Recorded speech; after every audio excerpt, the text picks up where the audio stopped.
It's that time again. Welcome to another edition of Connecting the Dots on National Broadcaster DBS Radio.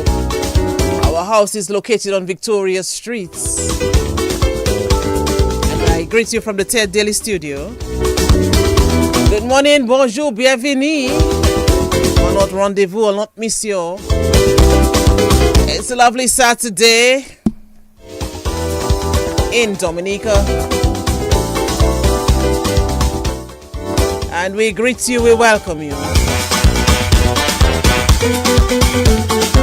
Yeah, last Saturday in the month of May.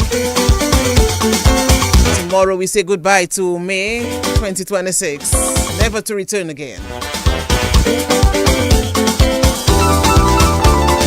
You can feel cool breeze in the studio. You felt that cool breeze outside as well.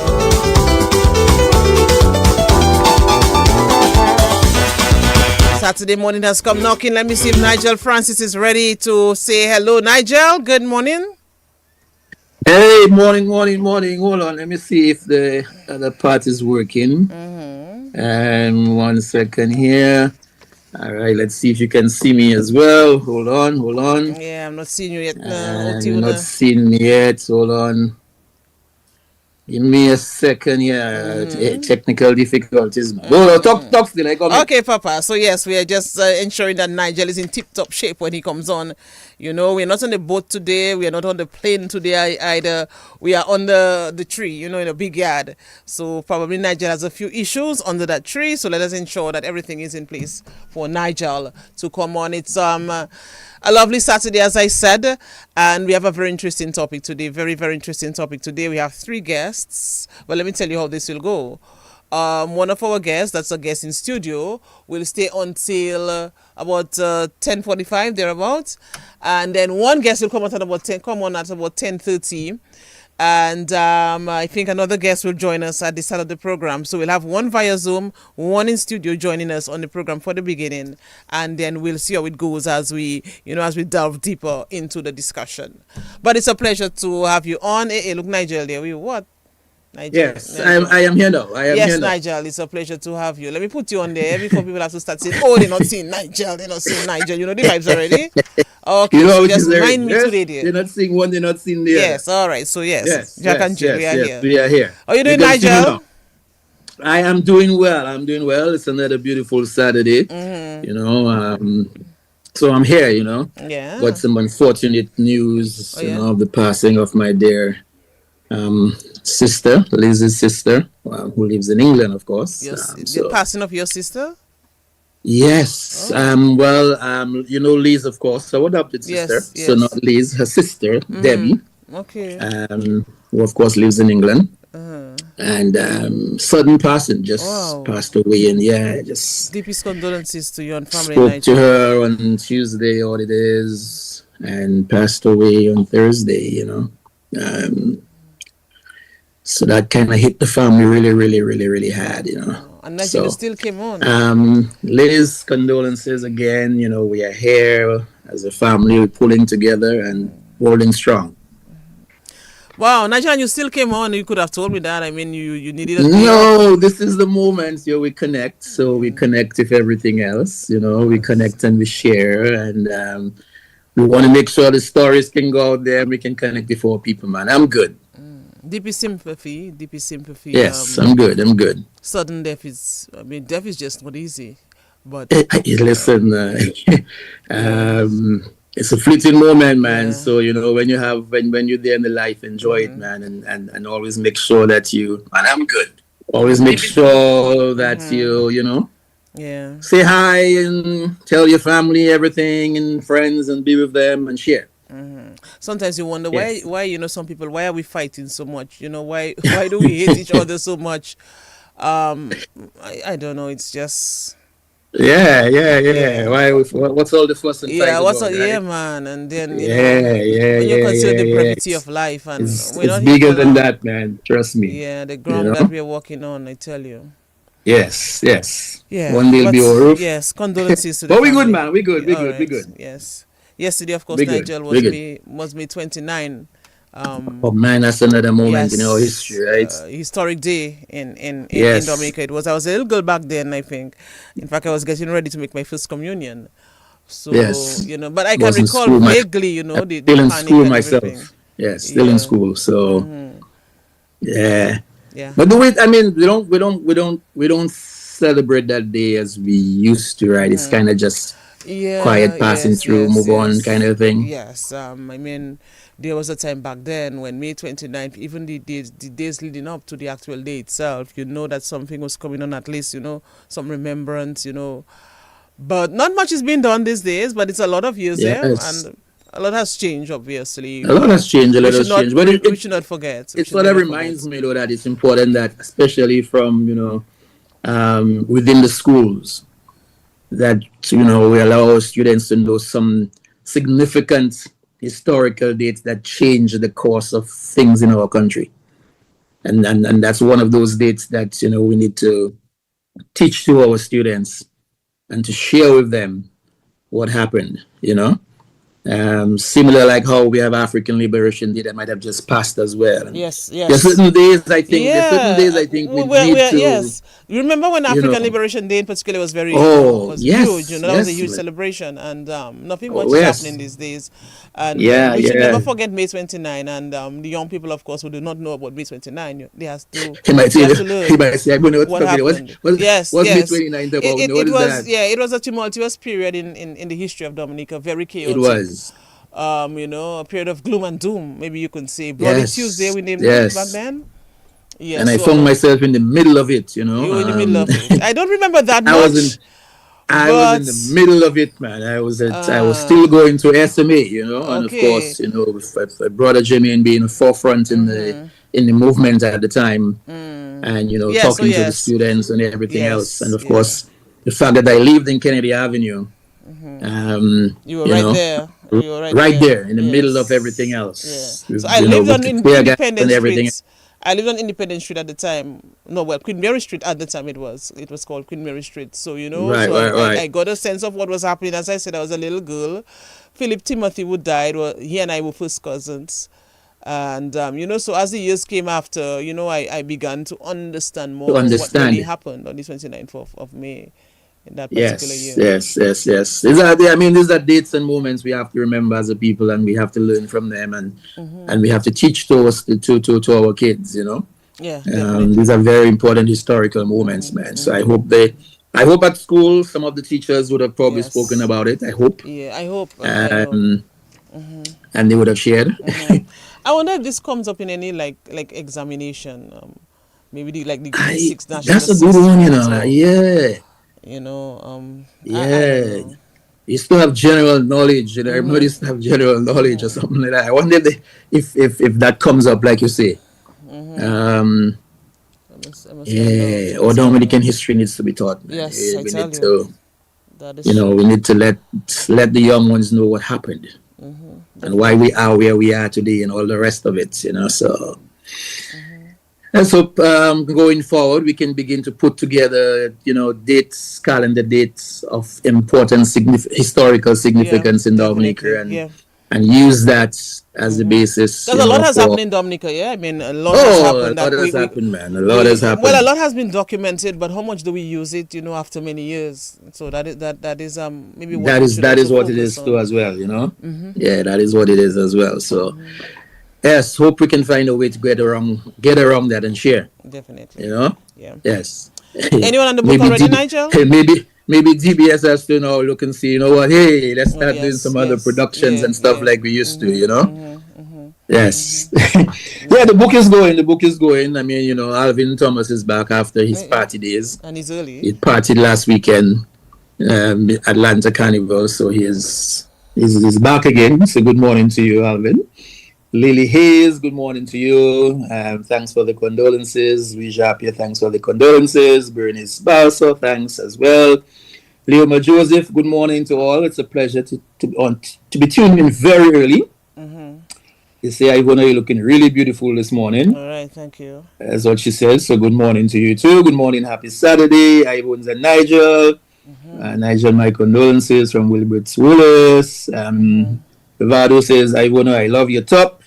You know, I like your color. I mean, look it to me. The spotlight on me there, man. This morning, therefore you got that. Look it. Yes. Edwina London, good morning to you as well. Says good morning to Ivans and Nigel, all your guests. Locked in from Houston as always. Let's see, Louisa Shapiro earlier had said, Nigel loud and clear. Just a little quiet. Hey, don't worry, I'll be good. Till if your child's happy Saturday, connecting the Dutch family. I wouldn't know. She say I wouldn't notice this, but you're looking on top of it. Something happening, man. Something happening, man. All right, something is happening.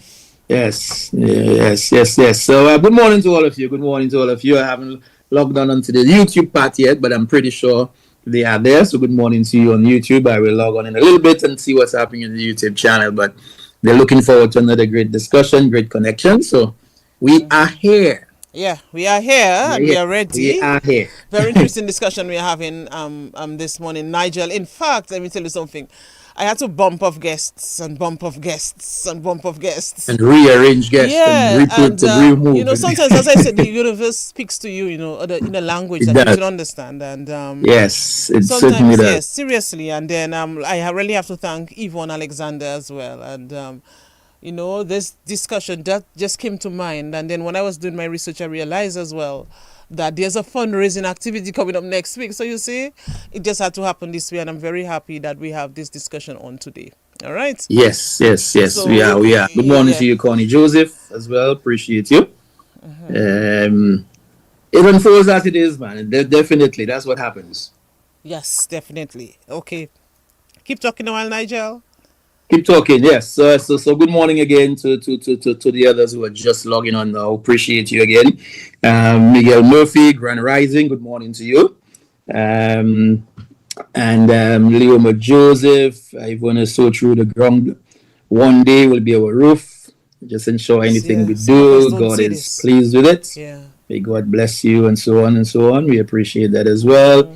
No, Alvin, we won't give you the merit or the attention. We understand what you had to do last week. We hope Island Classic was exceptional and the Atlanta Carnival was also exceptional.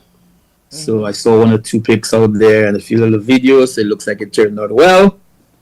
So you're excused. We'll excuse you for that. No problem with that. Okay, so we're going to bring on our guests shortly. Nigel, 2 questions in Dominica Corner. Nothing. 2 questions. All right. Whose birthday is? Whose birthday is there? Whose turn is it? Your turn. Go ahead. You see? Other times I say, Nigel, my turn, man. Okay. Yes. You see? All right. What can we ask? Okay. Name the immediate past president of the Dominica Cancer Society. Boy, that easy. No, man. How can I ask a question like that? Who is immediate past president? You're not even, no? You're asking me, you're telling me.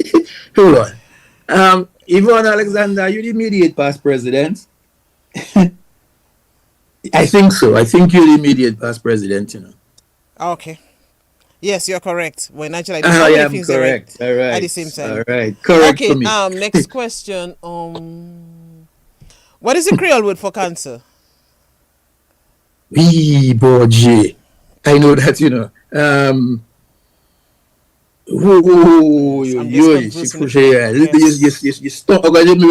you stumped me, man. What is the Creole word for cancer? The Creole word for cancer is... Who likes that word, Nanaida? That word is... When you hear that word, it's like you just want to, send some stones after.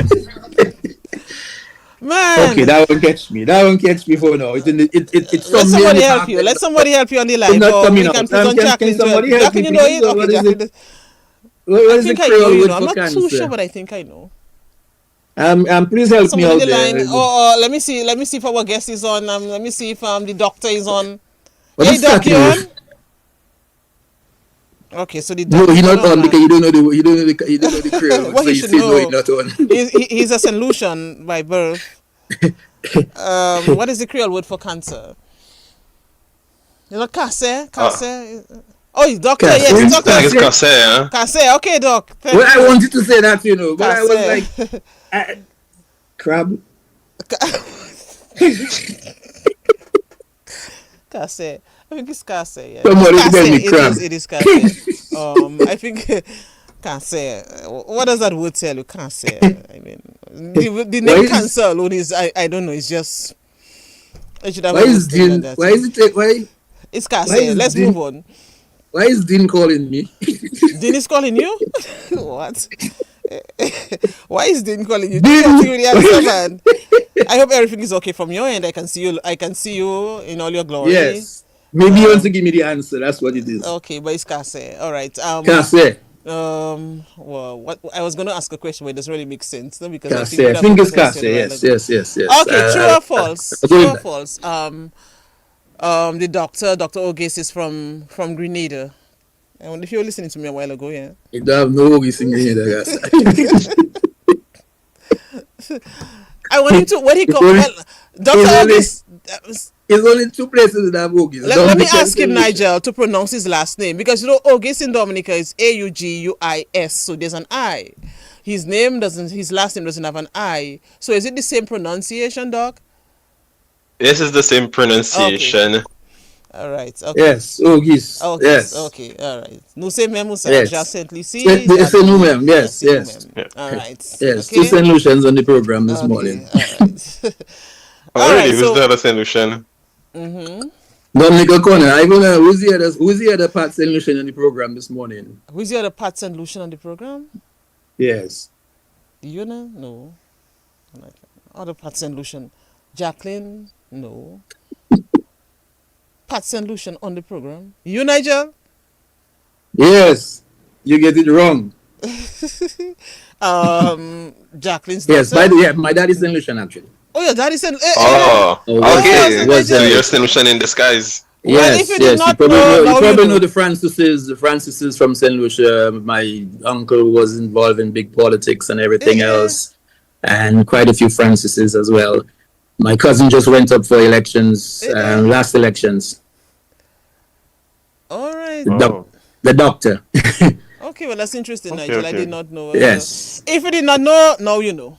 Now you know. Yes, now you know. Okay, so now we're going to welcome our guest officially, right? We should welcome them Yes, officially. Jacqueline has been there for a while now. So hold on. We have the doc with us, and then we also have Jack. Who we have? We having everybody together? No, well, Jacqueline's mixing it up, or how are we doing it? Jacqueline's daughter will not be able to come on with us at the start of the program. I think she has something going. Get you. But she'll come on a little later on the program. So yeah. Okay. So we'll start with Jacqueline and the doctor. Jacqueline will leave at about 11:15. You know, there's a lot happening with her. You know, A lot she has to take happening. care of. Okay. So Okay. We understand. We that. understand. Yes. So yes, Yes, Nigel. yes. It's time to bring on our guest. Of course, we have had quite a few discussions on cancer, the dreaded disease. We have had survivors and we have had doctors back in the day. Nigel, I can recall when we had Dr. Annette Fontaine based in Boston. You remember that, right? Oh yes. Yes, Definitely and, so. yes, Yes. We've had that. We've had her. And she's very skilled in oncology, in medicine and more. And she walked us through what cancer care is. And we also had Dr. Swinburne Augustine, Dominican-born immunologist. We were not specifically looking at cancer, but just to give you an idea of, you know, some of the doctors we have had back in the day. We have had other doctors as well, you know, especially very early when we started in 2020. And so we've had a few doctors on the program. Just recently we had Lugas as our guest, a cancer survivor. We have had quite a few cancer survivors, you know, back in the day as well. About 2 weeks ago, we had members of the Lupus Foundation, Nigel. Yes. I was doing some research and I learned that cancer and lupus, you know, they share I would call it a complex, interconnected relationship. And so we want to learn more, you know, and also garner support for the Dominica Cancer Society in Dominica. So it's really a pleasure to have our guests on this morning. So Nigel, bring them on officially. It is a pleasure to have them on and so that they can share with us and what's happening. And of course, you know, this particular research that's going to be that's happening right now through the 6 Caribbean countries, and you know what it's all about, and you know how we as small island developing states, how we seem to be not getting the fair share, and it's more difficult for us and so on. So we'll find out about that from Dr. Auguste. And of course, as you mentioned, Jacqueline is here, and I'm sure we'll talk about Pan in Harmony and how Pan in Harmony is helping and what's going on and how we can share. So it's a pleasure to have everyone on the program. Welcome to Connecting the Dots, where we connect our people wherever they are in the globe, and where we try to connect with topics of interest as well. So, Dr. Auguste, good morning to you. Bonjour, comment allez? Hey, good morning, Nigel. Yeah, muy bien. How are you guys doing? We are doing well. We are doing well. We're doing well. So it's nice to have you on. Jacqueline, you playing a note to welcome us. You should have bring the pan in. You remember the last time we had Jacqueline on? Song. Nigel, you remember when we had Jacqueline on and we had some steel pans in studio? Yes. I thought she was going to bring one this morning as well. We can try that again the next time. Yes. Good morning to you, Jacqueline. Good morning, and good morning to all the listeners here and abroad. All right. It's a pleasure to reconnect again. I am happy to see Pan in Harmony is continuing to do what they're doing and sharing with the Cancer Society as well. So maybe we should begin with Dr. Auguste for a little bit, because one of the things we like to do on this program is we always like to find a little backstory. So although we are here to talk about what's happening, but we like to know who is Dr. Auguste. Of course, we know that you're from St. Lucia, as you just mentioned. What part of St. Lucia are you from, though, by the way? Well, from Grizzly. Grizzly, okay. You're not from the island. You're not from One Report, you're from Grizzly. Your family from One Report, Nigel? Yes, sir? Your family from One Report, because you have St. Lucia. Well, it's across, You know the names in St. Lucia, the village community names or whatever, Oh, that's all. Yes, I know. Yeah, of course, man. I know St. Lucia very well. Right. As I said, not sure if you know Doddy. Doddy was also part of the government. We called him Doddy. Doddy was his nickname. Who served part time as the Attorney General at one point, and also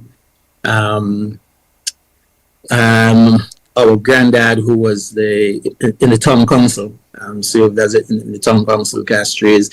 My aunt is also from St. Lucia. My mother's side.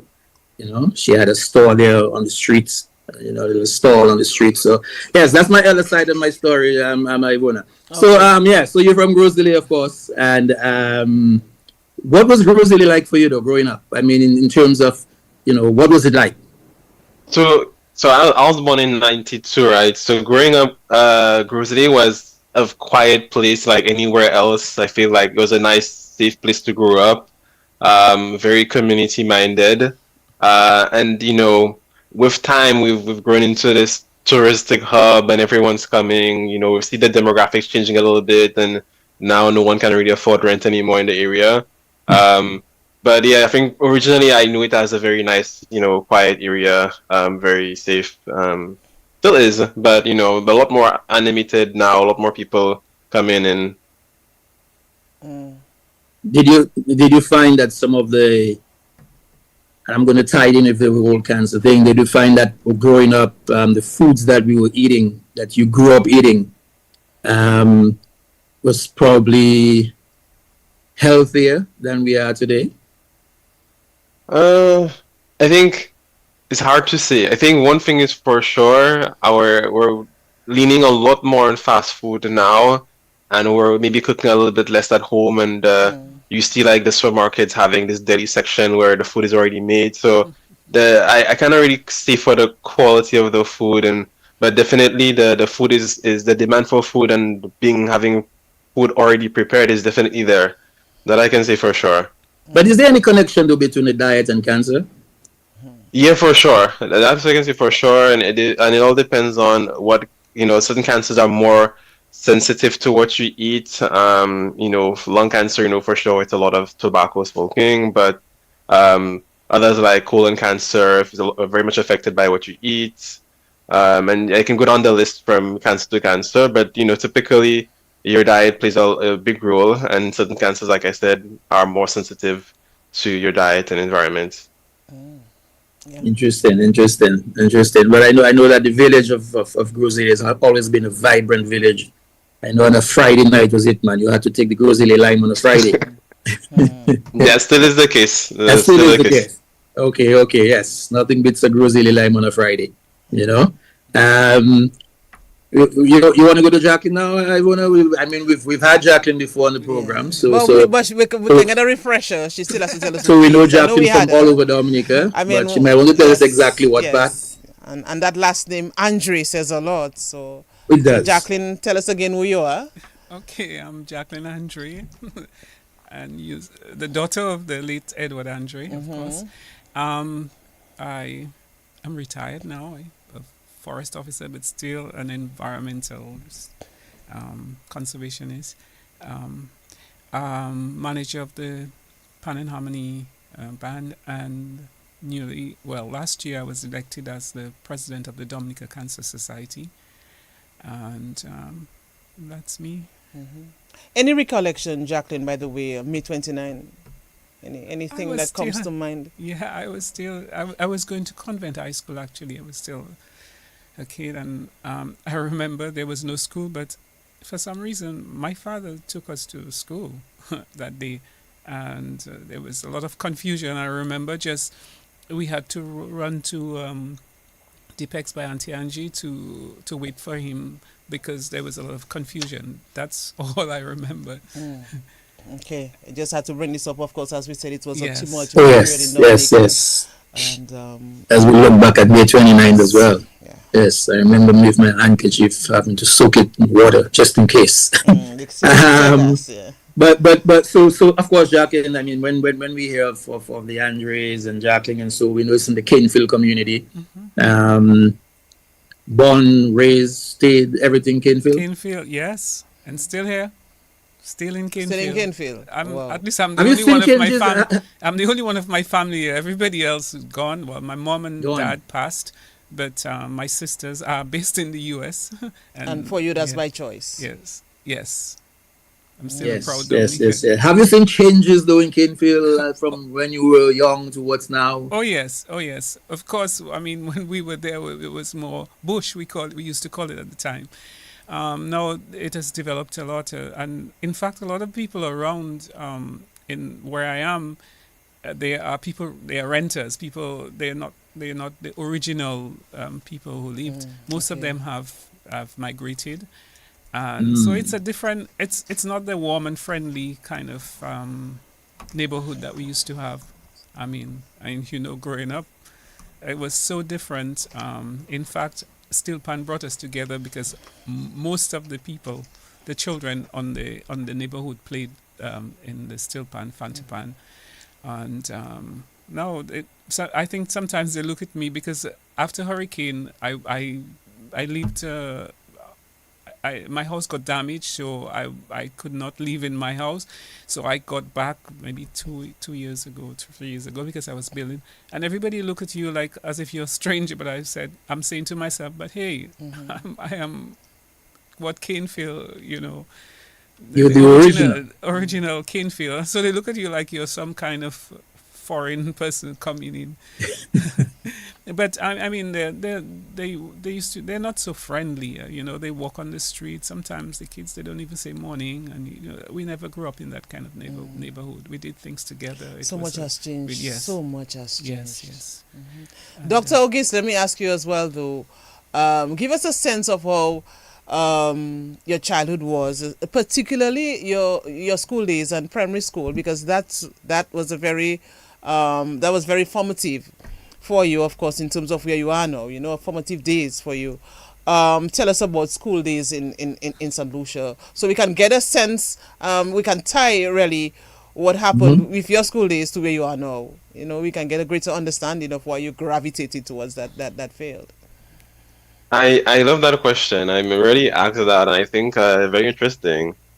I would say primary school for me, I was a regular, child in the schoolyard. Go to school, play a little bit, work a little bit, and go at your home and if you do your homework if you feel like it, I guess. And then secondary school is where I started getting a love for science, for extracurricular activities, for all the clubs, for foreign languages, and I think I really blossomed a lot in secondary school. I think that was a very happy time for me.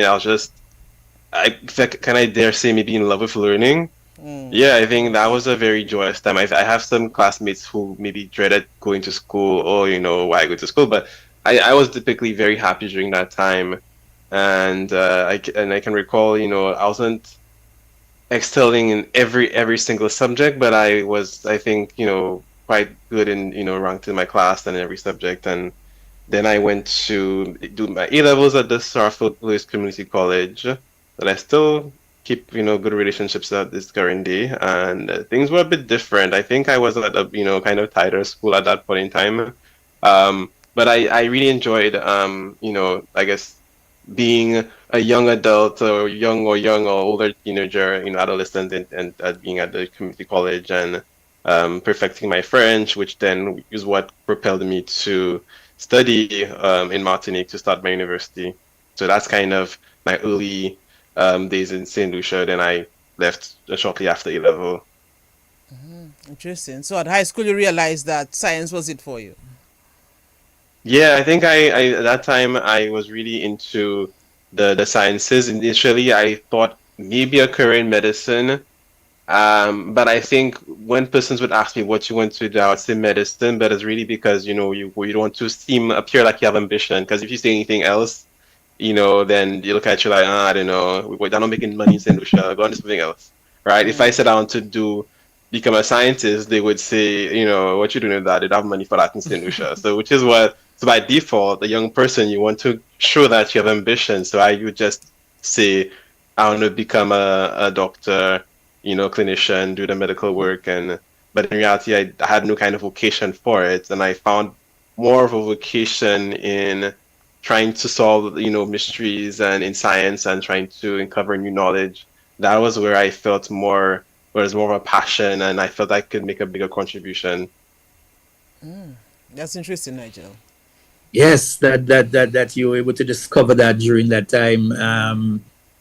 But did you find once you discovered that and said this is the road that I'm going to go, there was kind of no turning back, right? That was basically it for you from there on. Yeah, so I definitely shut the door on medicine because, for, several reasons. I think financially it was also not necessarily viable for where my socioeconomic position in St. Lucia. And so I felt that vibration for the science and research. Well, not necessarily the research component yet. I just knew I wanted to do something in science, but I was not going to end up seeing patients.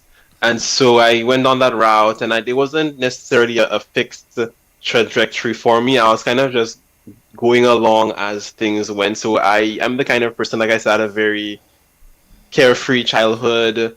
Learning was at the center of everything. And so going through university for my undergraduate degree, my bachelor's in Martinique, it was just about, I'm here doing an undergraduate in biochemistry. I want to learn as much about biochemistry as possible, independently of what career prospects were out there. Because I was lucky enough to get a scholarship from the French government. And so it was all about just learning more. How much can I get on this topic, and I can, and so it's right. At that point in time, career prospects was not a thing for me, but I always knew that I wanted to follow what I enjoyed. Okay. Any family member in the sciences? Any immediate family, probably a doctor, somebody, involved in sciences? And I don't want to single out anyone or miss anyone. In my home, so in the household, there were three of us: my mom, myself, and my older brother. Okay. So I would have been the first one to go to university. Let me see. I have a younger cousin now who's going to medical school, or is way into medical school, and I have some cousins in my, that live nearby. Two of them are pathologists today. So they're a lot in the medical field, but in terms of the scientific research track, none that I can name right now, and I hope I'm not doing anyone a disjustice by not naming them. I'm so sorry if they're listening right now. They'll call you after you. We got Oh, lovely and well. Yeah, we'll be more.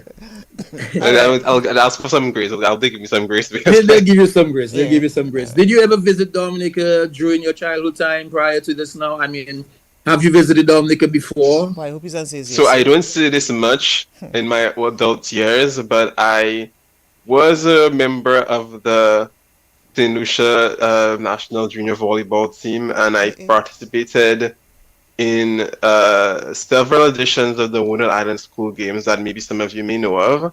And my very last year we played was in Dominica against all the Windward Island teams, and that this the period where St. Lucia was kind of losing our grip on the dominance we had in volleyball over all the decade long of reigning, and then we got some.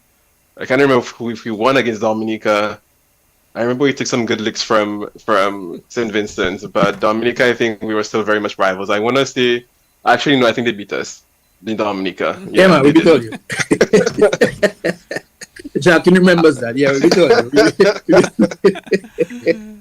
No, but because of that, I have a very, despite, taking all licks in Dominica, unfortunately, but I have very fond memories of Dominica, a lot of rivers, a lot of natural beauty, and things that you would not see otherwise in St. Lucia. And a lot of beautiful people, a lot of nice souls, and people that are ready to give them your time to just, interact, and really sweet people, a lot of people that some of them I'm in contact with today. So, really enjoyed my time there. Right. And that was Yes. back in 2010, I believe. Yes, yes. So as you say about volleyball, good morning to you, Nath, Isaac, and all those who were in the volleyball at the time.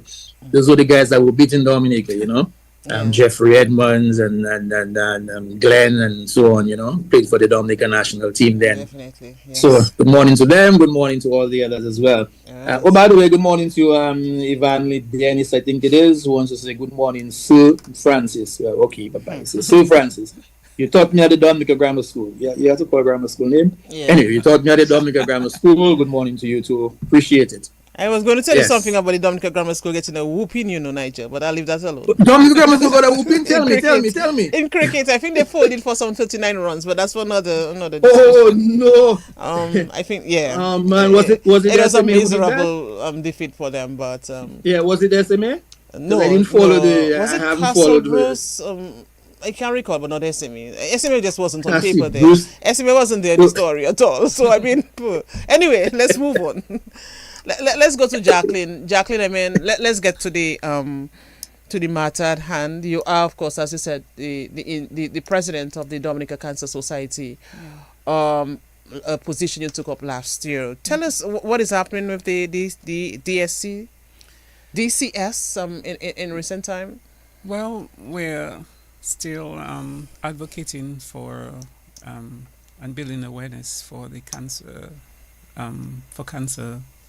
in Dominica, and what we do is sort of raise funds, try to get funds for the people who are just so unfortunate to be able to fund themselves for cancer treatment. So we assist many of them. We have a few people that are trained in psychosocial studies, and they assist the patients, and we also, it's like psychosocial support. We also go to the hospital. There are teams that go to the hospital. So during when they come for their chemo, there is also a team there who assist in helping them to get their medication, offer some support. So there are 2 days. You have the new ones, the newly diagnosed patients who come in, and you have the others who are just coming for treatment. We are all volunteers, and sometimes it can be very difficult because the same set of people, and it's not a very large group, and so we are also appealing for new members to come in to support our team, so that we can have more people on board, more hands on deck to do some of the work that we want to do. We have the male group that for prostate cancer, so we have a male support group. There's a support group in Portsmouth as well that offer some assistance to and support to our cancer survivors and patients, and also to our focus. We would like to focus a lot on support for the families to offer them, some sort of help, assistance in, dealing with some of their issues they may have. And so we do a number of activities. Every month we know there is a cancer that's being, we say celebrated, but to build awareness on the different cancers that are affecting we humans. And we have in September, we have the Prostate Cancer Awareness Month. I should have started from the earlier where we have the World Cancer Day in February. And then we have the cancer in activity in September for prostate cancer. Our big activity is our Walk for Cancer in October, where we have a lot of support from all the business houses, Dominicans who offer they support by buying a T-shirt, donating to the cause, and walking with us in October. So essentially, it's a lot for a few people to do. We have a board of directors who sort of kind of offer guidance to the program, but it would have been nice to have a sort of person. And we have somebody, who admin person at the office who runs, the daily activities and all the administrative work. When people needs assistance, she assists with all the preparation of all the documentation and all that. But it would be nice to have somebody to assist her, like a CEO, or just to give more support to that team, because it's a lot for one person. And the board, as I said, it's a voluntary organization, so your time and most of those members are involved in so many other things, activities, and so that's what we do. I hope I didn't miss out anything. And of course, June is the month that is Survivors Month, and we do a lot of awareness. And in fact, next month the Northern Cancer Society will be having a church service on the 7th. They also have a walk on the 6th. Sorry, it's the same day as our concert, but it's in the morning. And we try to do as many activities as possible, and all in that effort to build awareness, to solicit support, financial support for cancer patients. In recent time, Jacqueline, we have heard of a marked increase in cancer cases in Dominica. What are you saying from where you sit as the president of the society in that regard? Well, the thing is, as and the doctor alluded to that it's our whole way of life, I guess. More fast foods, and the thing is, we are not probably early detection it's really something that can really assist us in finding out about where your cancer is. And I find that a lot of the times that it's already past the stage where you can do so much to assist that patient. And so we're saying that's why we're building that awareness, so that you go to your doctor, do your annual checks, do your so any little thing that comes up, it might mean the cancer, the stage to cause any what effect, but should be at a stage where you can do something about it, so that it doesn't get to, I don't know what you got in the late stage. But I find, and breast cancer, I find it's something that's, I don't know, that's so common, and prostate cancer, and I really, I'm just, I don't understand what is really happening at this stage, why we have so many of that. Is there something in the water? Is there something in the environment? Is there something?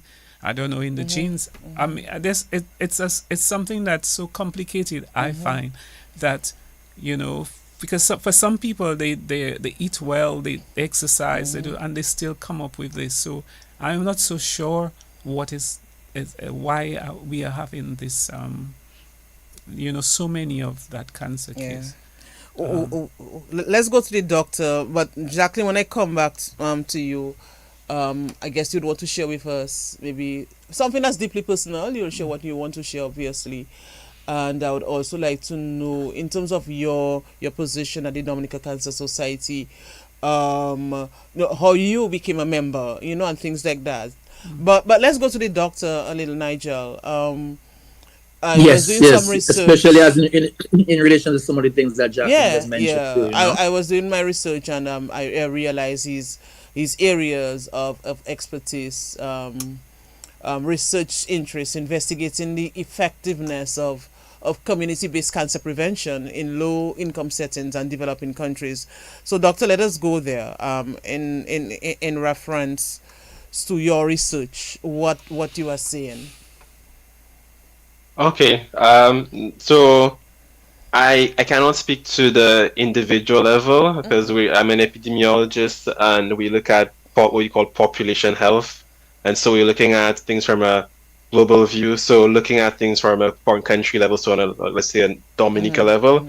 And so I will say in terms of the rising cases, it is alarming, but unfortunately we don't have the data in most of these islands to be able to give an accurate picture of what's happening. But typically, when you look at the science of cancer epidemiology, typically in populations like ours, which would be considered an aging population, we would tend to see the rise in cancer cases somewhat because of the people are just naturally getting older, and persons we know that cancer is a disease that we find mostly in older people. So as the Dominica and the rest of the OECS islands become older, then we see this emergence of new cases, not necessarily because, I mean, diet of course is important, and tobacco and alcohol are important risk factors, but the fact that we're aging also impacts that.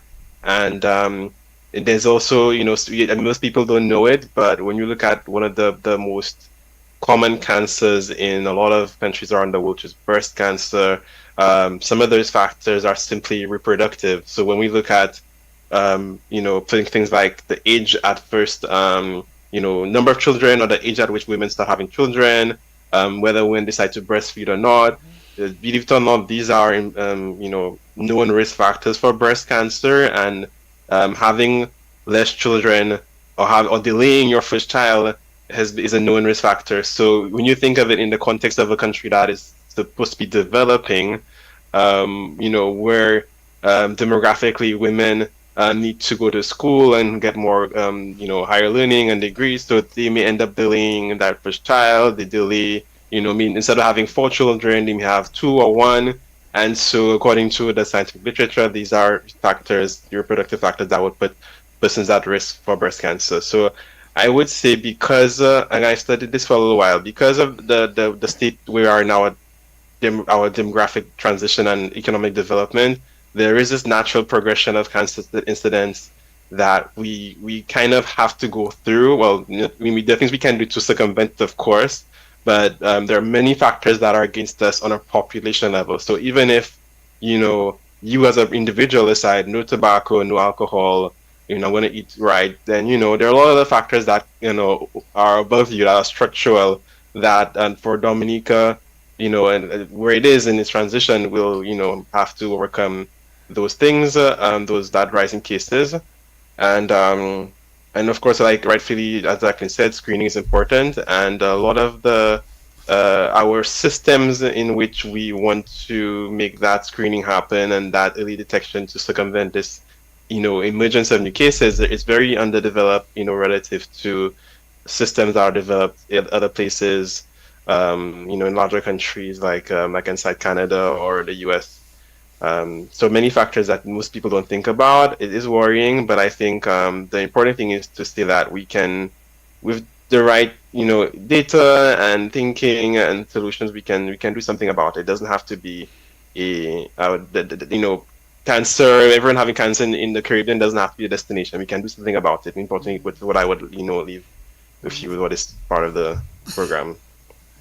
So with the research that you're doing, and putting together this I think it's in the six countries, right? Yes. What have you so far? What have you gathered as it relates to those six countries?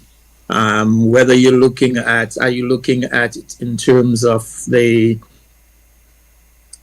just the sex, more males than females having cancer, or are you looking at specific cancers and which ones are higher in those regions, or in those six countries? What kind of data are you trying to gather?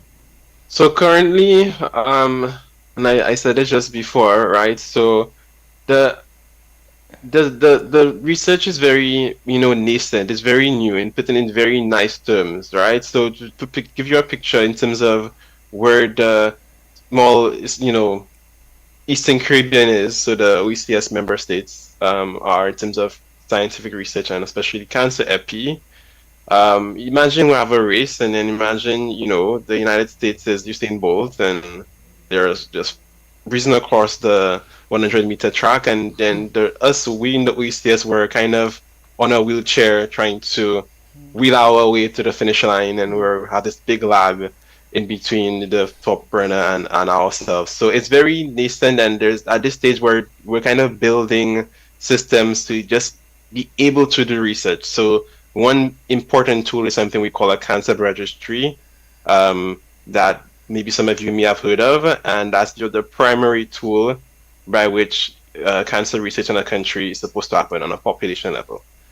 So those population-based cancer registries, to my knowledge, none of the OECS member states have established registries of adequate quality to be able to answer this question. So how many prostate cases, how many breast, how many ovarian cancer cases? So we're at a stage where a lot of the information we're getting is very anecdotal, and can be sometimes inaccurate, because it is a science in itself how to ascertain cancer cases, because sometimes you may present with a cancer, you may pull up a document that says this person was diagnosed, but then sometimes they may be a recurrent diagnosis, or like a diagnosis that came back, cancer that came back, and typically in cancer epidemiology, when we look at the statistics, we don't count those cases twice.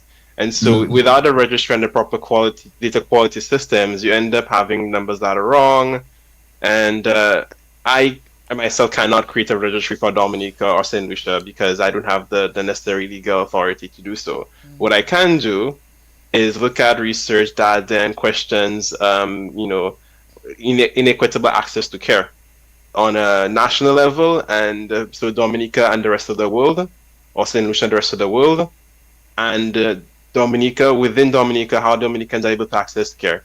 And so the whole basis of the research I'm doing now, in addition to the community-based screening I'm trying to study in St. Lucia, on the OECS level, the whole premise is that when you look at things from an international lens, you see that the OECS has this kind of feature where we have what I'd call a transnational cancer care system, where a lot of the care is happening outside of the country. So it has, some of it happens within Dominica, and some of it happens outside. So hence the word transnational. So we're going beyond different international borders to get care, and sometimes a very unstructured way. In the sense that some people who have more power, more money, more influence can find their way to better, premier treatment centers to get access to care, and then some of them will not, either by choice or because they decide they could do that surgery in Dominica, or by necessity because there's no radiotherapy and they need to get out of Dominica. There's no linear accelerator or cobalt or anything in the country, and so that creates a lot of inequities within the country, and compounding the already existing inequity between the Dominica as a country and the rest of the Western Hemisphere or the rest of the Americas. And so the problem is twofold, and I'm trying to really investigate how can we now increase access, improve the access to those breast cancer patients in the region, and make it more equitable, so that you don't have those who have access and those who don't have, who just have to stay home and suffer. I'm interested that we're trying to do that. That's inequity that exists. And even so, Jacqueline, I mean, in terms of Dominica, you can speak to a bit more on that as it relates to the care and what the Cancer Society is doing. Do you see that happening? Do you see a situation where, depending on who you are, depending on the support that you have, it's easier to get access and care, unlike some who probably just can't get it and you have to raise funds. Do you see that happening? Yeah. Yeah, I think those who can afford, it's easier for them. And when you talk about affordability, look at our economic situation. I mean, the average Dominican, even if, when you say can afford, people have loans, they have children, and even if their basic salary, it depends on what sort of cancer you have. It's just it's just not enough. You have to choose between whether you put food on the table or provide financial support to maybe your child, or your parent who's suffering from this illness. I mean, the cost of the meds are just so expensive. It's just so high that people really need some assistance. And I mean, government offers some sort of assistance, but when you have one person having to pay $100 and something $1,000 for a treatment, and that sometimes have to be repeated, so I mean, it all depends on and cancer has no, whether you're rich or poor, it's not choosing who gets this. Okay. But Jacqueline, probably you can just give us a sense. I'm not sure what parts of your story you would want to share with us. I think when I discussed with you, you lost your parents to cancer. So just give us a feel of maybe what you went through, during that period. Well, I mean, cancer, I knew when in my family, when my uncle died. This first time it really hit home was my Uncle Lambert. That's the Michael's dad, Michael Henderson dad. And so many questions. Could they have detected it on time? Blah blah blah. And then my dad was diagnosed with prostate cancer in 2012, and he passed on in 2014. 2 years later, my mom was diagnosed with lymphoma, and in 2022, that's why it really hit home. My daughter was diagnosed with a rare form of ovarian cancer, which they said might be, I think it's genetic. So my world turned upside down at this point in time. There was a lot of, you try to figure out, what really happened, what went wrong. How old was she at that time? She was 28. Okay. 28 when that happened. Yes, that was in 2022, yes. And it was just before her, well, actually I was on my way to her wedding in Canada. So I went to the US to meet my sister so we could go across to meet her for the wedding. And it was, of course, during that time of COVID. 2022, it was just phasing out, but there were lots of restriction. And I got this WhatsApp message when I was in Miami, and it says, when you arrive in the US, please call me. And then when I called her, it was like, wow. In fact, I knew that she had some sort of procedure, and she had this, but to find out what it was, but I couldn't imagine that it was, that serious. I thought, well, so it really hit me hard, and so we went across, and wasn't sure. I mean, I guess when she comes on, she will tell you the rest of the story. But we were not sure whether she was going to have a wedding, because they really had to work on her quickly. to figure it out. And she was diagnosed with stage 3 ovarian cancer. And but you know, the thing is, we had a lot of support. Although I mean, on her husband's end and her at the time where she worked, they offered a lot of support to her. And yeah, that was my story. I'm still not over it, in the sense that, you know, the good thing about it was that because at the time she was a Canadian resident, it offered a sort of great relief to me, in the sense that we did not have to pay for this major surgery. That's 10-hour surgery. So yeah, so it brought some comfort to me. And every time I think about it, I think about those folks in Dominica who don't have. Mm-hmm.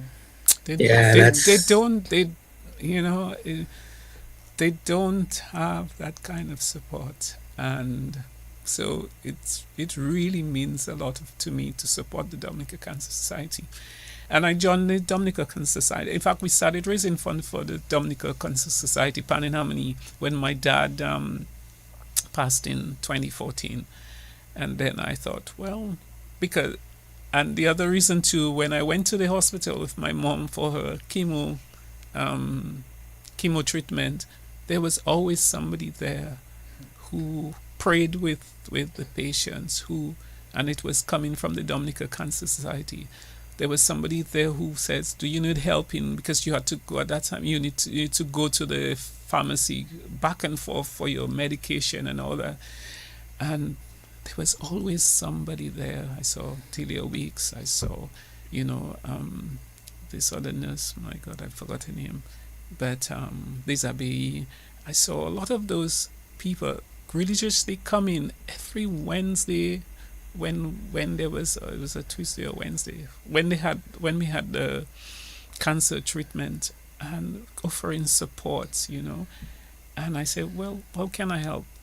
And I thought the best way, let's raise some funds, because you see some people can't afford, and that's where we started that journey. And then I joined the Cancer Society, and then last year Yvonne asked me to come to help them, and I thought, well, I was just going to be on the board just to assist, further assist, and so on. Then I guess they voted me as president of this Cancer Society. It's a tough, when I say it's a tough job, it's because it's the same, as I said earlier, it's the same set of people offering the help, and I think we need more hands on deck to assist them. The financial support is, yes, we can raise it, but we also need assistance in building the awareness, forming other groups, support groups in the other communities, and just being there, because we talk about the survivors, but what about the people who have to help these patients, cancer patients? It puts a toll on them. For me, it was, when I say very difficult, I was at the time still working.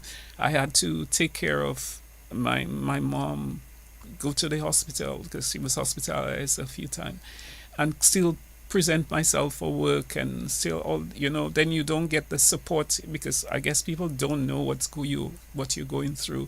So the pressures of work, the pressure of not only work but even other pressures,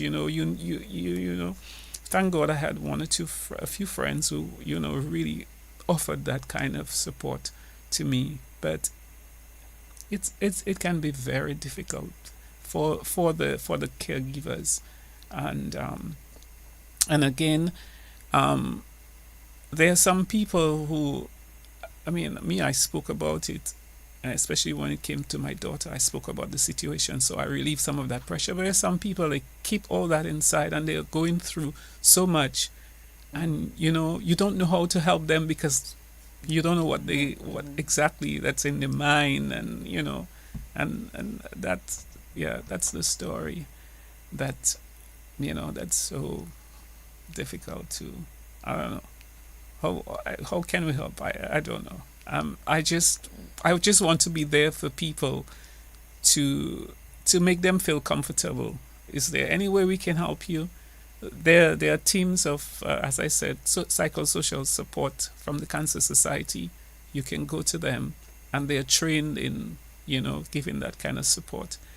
Um, and I hope that many of the people can make use of that sort of assistance. Okay.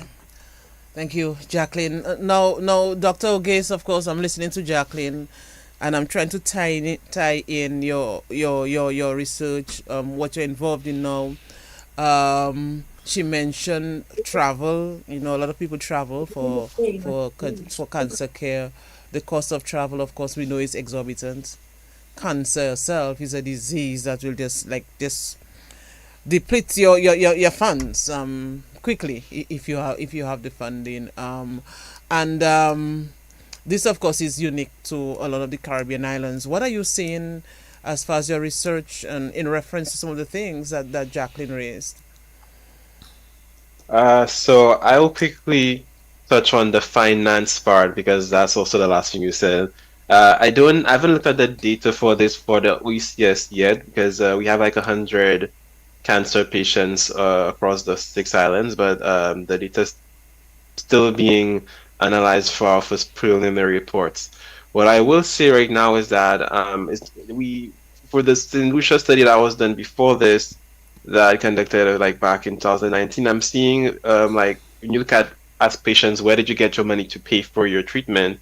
The vast majority, like at least 60% of them, I believe, were saying that, well, this is coming from family and friends. So donations from family and friends, the family would pitch in. And then you would have the second highest one was the own personal funds. And then you had, insurance, private insurance kicking in. And all at the bottom, you have, help from the government and church and whatnot. And so I think it really brings on a question of the social protection of our people in our islands, because that burden is, of course, ultimately with the individual, but then gets displaced to the family. So not only you have or the individual who is sick who is going through a horrible experience, but then you have persons who may have to take a extra loan to help their sibling or their mother.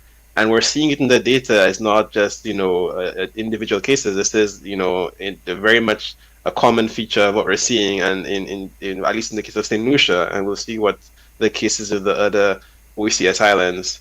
I think that there's a lot of problems in terms of way we protect our people on a population level. Granted, the community work is extremely important because the way these ministries of health are set up, no shade to them, I think they are very much burdened with the day-to-day operations of running a hospitals, getting, staffing their clinics. And so I really appreciate the work that's being done by the different cancer societies and cancer support groups in the OECS. I work with all of them, well, at least the majority of them, from St. Kitts down to Grenada. And I think my understanding is that what the ministries of health are not necessarily able to do swiftly and effectively, the cancer societies usually fill that gap, and which to me is extremely important because in that gap you have all the people falling through, and that's not a good thing for our people. And so bravo to all of them, bravo to you, Jacqueline, for your work, and I really admire the work of the Dominican Cancer Society. From what I'm seeing, I think this is one of the most developed groups across the OECS. And in terms of there's a science in itself about how these cancer support groups are run. So there's still international conferences that I'll gather that will speak to these things, and what Jacqueline is talking about understaffing and low volunteership, that is a real problem across the board in most contexts, and I think it is a critical area to look at. Because if those groups are ultimately filling the gaps that the governments are not able to do, not necessarily that because they don't want to, but maybe because of their different competing interests with infectious diseases, because surveillance and now this hantavirus. So understandably, the hands are full and cities are always in the back burner. We need to definitely think long and hard about how we can staff these cancer societies and groups to fill the gaps. Interesting that you, I mean, just listening in terms of the statistics so far as it relates to how we finance or how we fund those treatments. Most of it having to come from family and friends, across the region. Um, Once you've gathered that information at some point and then analyze it and come with your reports and stuff like that, what is the sort of the end goal in gathering that data? So the end goal is to definitely try to influence practice and policy. So currently, we're a lot of the emphasis on our study is to look at that medical travel component, and in addition to the how we can how confer better social protection onto these patients. The idea is to one of the things that we're very keen on working on is what we consider to be a decision aid for patients, and we've brought on the Universal Health Coverage Director in St. Lucia, who highlighted an important gap in their what they're doing to subsidize cancer prevention and screening.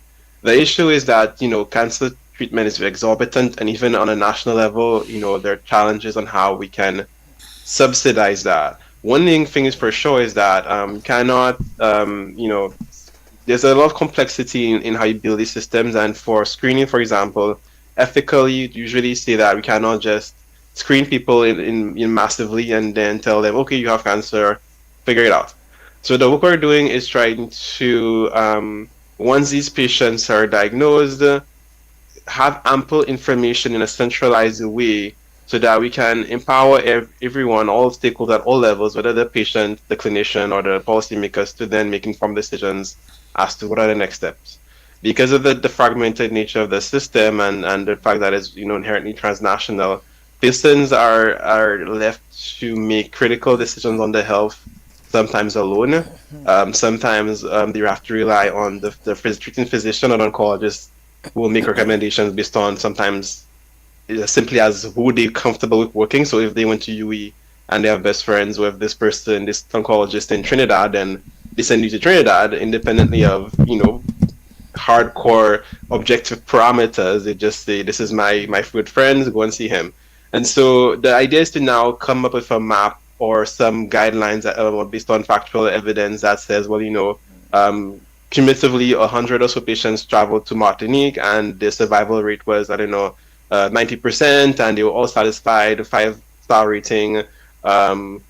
They listen, and we should then recommend sending people to Martinique because of that performance. So we're going to now hopefully give factual information so the patients are empowered to decide where they want to go based on these numbers and based on satisfaction or based on affordability, based on resources. The clinicians can now make more informed decisions as to how they guide the patients through that process, and the policymakers will have an idea of, well, where is the best performing destinations and how can we best allocate resources to persons that will then have successful outcomes. So if we knew that, I don't quote anyone, if we're sending people to Puerto Rico and the results are really bad, people are coming back disgruntled and angry and talking about language barriers, they kind of speak Spanish, then we're not going to send people to Puerto Rico anymore. We're not going to subsidize them. We immediately want to subsidize persons who will be going to Martinique because that's where the better results are coming from. So this research is really to be used as a decisional aid at multiple levels at the heart. So we want to really be able to inform practice and help construct policy, not just and anyhow, but also to make sure that this then brings greater equity among patients in the system, because there are a lot of persons, like I said, there's those who have a little better shot and those who don't have and are really forgotten most times. So I would say, just to summarize, create this as decision aid at multiple levels and help create more equitable systems. That's very Do you interesting. find, and then of course we'll find from Jacqueline in a little bit as well, but do you find that there is support as it relates to the patients themselves giving you the information? Is it difficult in doing the research to get people to come forward so you can gather that information, or have you found it pretty simple? So, in a nutshell, I would say it's challenging, but challenging for many reasons. I don't want to say, in the spirit of epidemiological research, the patient has the autonomy to say yes or no. And I think those persons who may say no, because I think they say a bit no more often than we would like. I think my understanding is that there's maybe a disconnect between the information we're pulling and how it affects them. What additional value can the study bring to them? And I think maybe we, as a people, as scientists, as stakeholders, can do a better job to help bridge that gap, because it may not be very easy to see, like, well, here's a questionnaire, and then we're taking information to see what that information is going to. So we can maybe do a better job at connecting that, bridging that gap for people, to show them what we're planning on doing with that information. But it's not necessarily easy, given that we're in a context where research, we're just not a research culture, as most persons would say.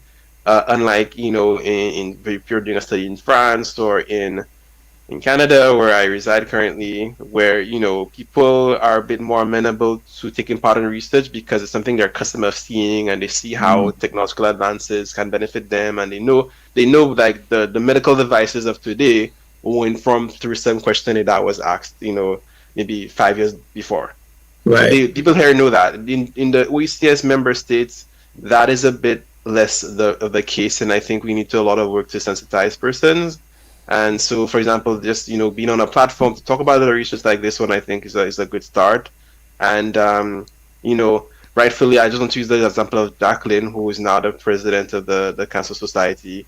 When she was looking for help, she was very happy to see that people were there to greet her and help her. And so it's also nice that when you are helped by someone, you can use your own story and your own experience to then help inform and help other people. So I think it's also this going to build some form of solidarity, among the population. Yeah. Do you find that as well, Jacqueline, that there are people who are not forthcoming or scared or concerned of telling their story because of ABC, what might not happen? Yes. Sorry. Yeah, because we have a radio program, a monthly radio program, and we try to get people on to tell their stories, and so that, once you tell your story, others will feel, as we said, more comfortable in coming out.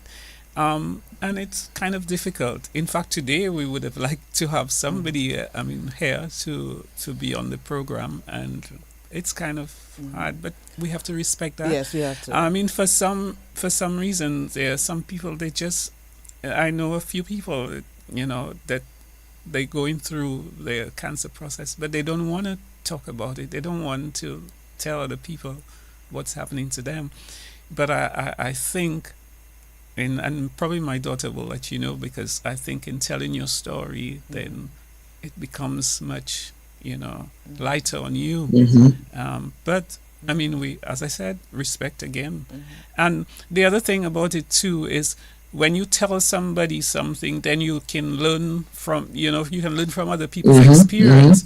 And then so you're going through this, and you probably don't realize that some other person might have some, kind of basic information that might help you to feel better. And a lot of people, mentally, they tell you they're not prepared. They're just not prepared. Yes. And it's a lot for some people. Yes. It's a lot, especially, maybe at what stage they are, the fact that they haven't got the funds, and they're still toying with the idea whether to just leave this alone and, just maybe die a slow death. Or a quick death, in some instances. So I know it's not easy. There are some people who would come out and tell you, yes, that's what I've been facing, that's what I've been going through, and I want to come and share my story so it will empower somebody else or family member.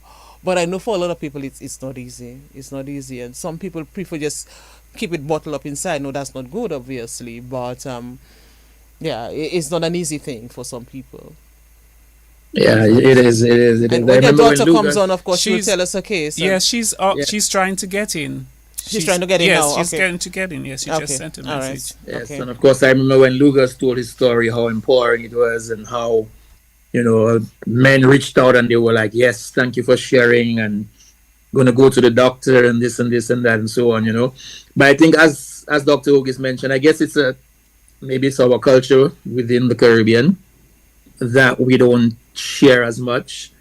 We're not open to sharing, and more importantly, in terms of the research, um, recognizing that if we share, it's probably going to help in the research that we're doing, right, Doc? Yeah, right, exactly. And I just wanted to add that it's true, coming on to put yourself on a radio station and talk about your experience might mean that you need to be very vulnerable. But I think this is where maybe the epidemiological research could fit in, because it is a one-on-one interview in some form of intimate environment, just you and the person who's trained to take out, capture information. So we can then amplify your voice for you without having to expose your identity in open media. So a lot of our research is completely anonymous. We don't share names. We don't identify people. It's really just collecting the stories collectively to try to get insight.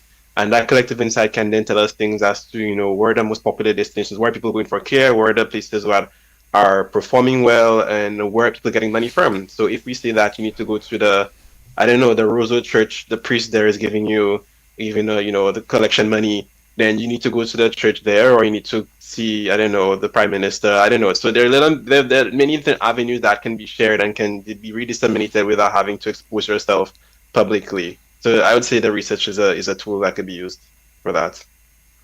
Let's see Yes, if your definitely. daughter. So, Let's see if your daughter is on. She's Aminah, right? Amina, yes. Hi, Aminah.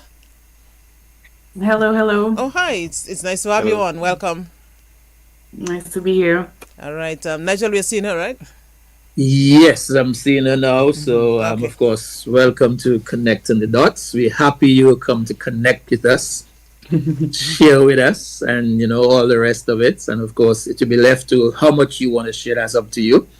But we hope that sharing will inspire somebody and will comfort somebody. So we appreciate that. By the way, Maxine, Aline Esprit, good morning to you. And of course, she's happy that Jacqueline is on and sharing. And before we get to tell me the pronunciation again, sweetie. Aminah. Aminah. Yeah. All right, so I'll never forget Aminah again. But in terms of the just before we get to you very quickly, I know that Pan in Harmony. By the way, do you play Pan, Aminah? I played pen from the time I was 6, 7 years old. I didn't have no a choice. Yep. There was no choice in the matter. No choice in the household. No, You say you no, gotta no. play Pan, man. Yeah, competitively too. I played with the Cultural Drama Club. We entered several OECS competitions. I played in St. Lucia for their panorama, in Antigua for their panorama. Yes, I played pen. Okay. What pan do you play? What Double seconds. double seconds? All right. You have no choice in the matter. Oh no. No. In fact, she Have started you- to have play you- at 3. Have you? She started to play at Have 3. you- Three, reached but anything? with her grandpa, yes. You heard that, Nigeria? She started Yes, to play at 3. 3, but She started playing at but age started 3. playing in the group, Oh, Yeah, in the I group think so, drama yeah. club, in the drama You're club right. from 6, but she's actually started at 3 years. Yeah. Oh, okay. So you're a big time pianist. Have you arranged anything? Have you ever dabbled in arranging any? A little bit, but not seriously, no. All right. So Jacqueline has the next phase, right? It's to arrange something. Okay, I got you. But tell us a little bit about Pan in Harmony, though, Jacqueline, the concert that's coming up, and then we can get Aminah to tell us her story. Okay, so the Pan in Harmony concert is Icons and Steel, where we are playing some of the musical legends like Jimmy Cliff, Nasio, and others. So come to join us, so you will find out more. But it takes place at the St. Gerard's Hall on Saturday the 6th at 7:30 p.m. Please be there early. We am so happy that the president of Dominica, Commonwealth of Dominica, Her Excellency Mrs. Sylvani Burton and Mr. Burton will be joining us. We're so happy that they will be there with us, and a few other dignitaries. So we would like people to come on time so we can start on time and give your support. It's a way of us, are into the music, through our music and through culture and through, all those little songs, trying to, bring people together, just to help us for a very, very good cause. What is the And the concert is all in effort to raise funds, right, for the Cancer Yes. Society? It's an Yeah, annual. okay. It's actually an annual event. Every year we do that, and it's for the Dominica Cancer Society. And as we know, June is Survivors Month, so it's really an appropriate time to celebrate all our survivors who have really battled this disease, and those who going through it. It's a time Yeah. to support them. Nice. So go out and support everybody Saturday, June 6th. what is the gate fee? What is the It's price? $50. $50. Just a contribution of $50. Yes, and just the contribution. for children under When you wish 12, body get put more. yeah, and for children under 12, we're charging $30. We'd like to make for everybody to come in. It could be a free concert, but our purpose is We to raise understand. funds. We understand. In August we normally do a free sort of concert for out at the bayfronts, but this time we're probably going to Miro Beach so people can enjoy themselves on the beach.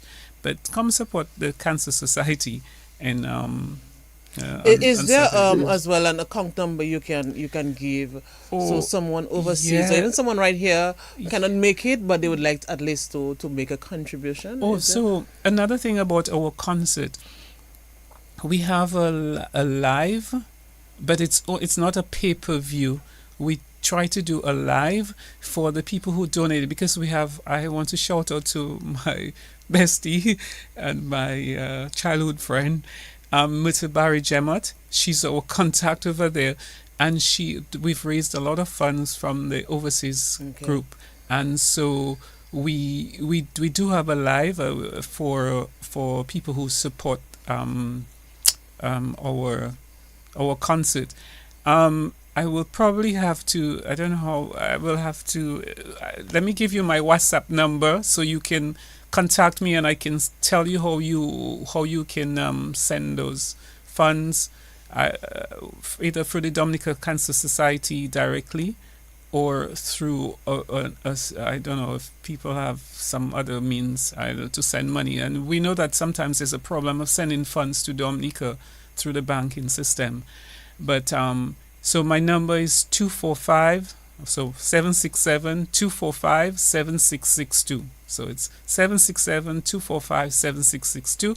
I can give you I don't have the Cancer Society banking information right before me now, but I should have held that. But I can send that to you and send you another way that you can send the funds. And, you just need to say it's for the Cancer Society. All right. Yeah. Okay. Dr. Auguste, I'm sure you have realized by now that the Dominica Cancer Society is doing a lot for cancer patients in Dominica. As Jacqueline said, that this is a yearly event in terms of raising funds, and they put on several activities to garner support from the public. So hats off, of course, to the Dominica Cancer Society. I'm sure you're learning more about this organization on the program today. So I cheated it a little bit because in reality, because of the Castellec study, I've had to interact with the Dominica Cancer Society since 2022, starting with the former president, Mrs. Yvonne Alexander. And so I'm also, I see a lot of the events that they put out, a lot of the stuff that are promoted through the group. And so I know of the Northern Support Group, the men's group, Delia, a few weeks. I know that I'm very familiar. I'm a big fan of what the DCS is doing, and I see how they mirror a lot of what we're doing with Face of Cancer St. Lucia. A lot of passionate people trying to push the needle, and I appreciate it. I think if today I'm doing the research that I'm doing, is one because I'm literally standing on the shoulders of all these brave people and who help amplify my research, and I owe it majority to them. So I love the work they're doing and continue doing the good work. All right. Appreciate that. Okay, Appreciate let's that. go So to I mean, in Jacqueline's terms daughter. of you now, By the way, we wanna Jacqueline go has to leave Aminah at now. about 1:45, right, Jacqueline? Yeah. So Jacqueline has to leave. Yeah, she Okay, has to leave at about 1:45, yeah. Jacqueline going there. No, we have. Okay, so No, we have. I'm just kidding. Sorry, I'm just no. kidding, Jacqueline. But let me just tell you, because we have the Convent High School group that's also going to perform on the concert, and so that's You have rehearsals they have we have a practice with them, Okay. and they practice on a Saturday morning at 11. So I've Yeah, got we to leave understand. ahead. Yeah, Nigel was but just no, like I was just kidding Yes. though. I mean, but we understand because we want to make sure the concert is, put Yes. together nice and everything else. So, Yeah. but I'm sure before you leave, you want to be there to support. I mean, when she's Yes, probably so- sharing her story, So if she goes as much as she wants to share. So, you, from what we understand, from what Jacqueline mentioned to us, that you were, diagnosed with cancer at some point, and went through a very tough battle and survived it, and you're here today. If you're willing to share that part of the journey and that part of the story, how it happened, what you had to deal with, and how you've merged the Dominica Cancer Society, what it has done for you, whatever you want to share with us. Yeah, I'm sure there are many people who have been through similar things. And I was very young when I was diagnosed. I was only 28. I was going to be married in like a month. So it was a very hectic time. I mean, it's never a good time to hear that kind of news, but it was a specifically hectic, emotional time to hear that news. And what I would say is I don't know how much is, because this is the radio, right? I don't know how much I can say, but I mean, You can share. with women and their reproductive system, I think sometimes we normalize menstrual pain in a way that it didn't raise any flags that I was having such painful menstrual cycles. And so for a while, I normalized the pain. And then eventually, I realized this is even past the point of just regular pain or even a notch above regular pain. This is like times 300. So I was like, there's definitely something wrong. I remember asking my mom first. I was like, I know she had like struggled with like fibroids, like cystic fibroids, that kind of thing. So I thought originally I was like, okay, it must be that, because I think it ran in my family to the point where I think most of my aunts had it, my grandmother, etc. So I was like, it must be that. So I asked her how she was feeling, and she was like, yeah, you should definitely check it out because that pain isn't normal. And I consulted my family doctor at the time, and she said there's definitely something abnormal going on here and you should have come sooner.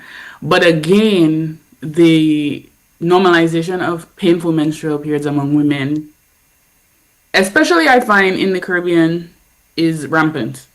And it didn't raise flags. So my family doctor at the time was a Black woman, and she was like, to handle me with care, thankfully, and she was like, you need to go get an ultrasound, get yourself checked out.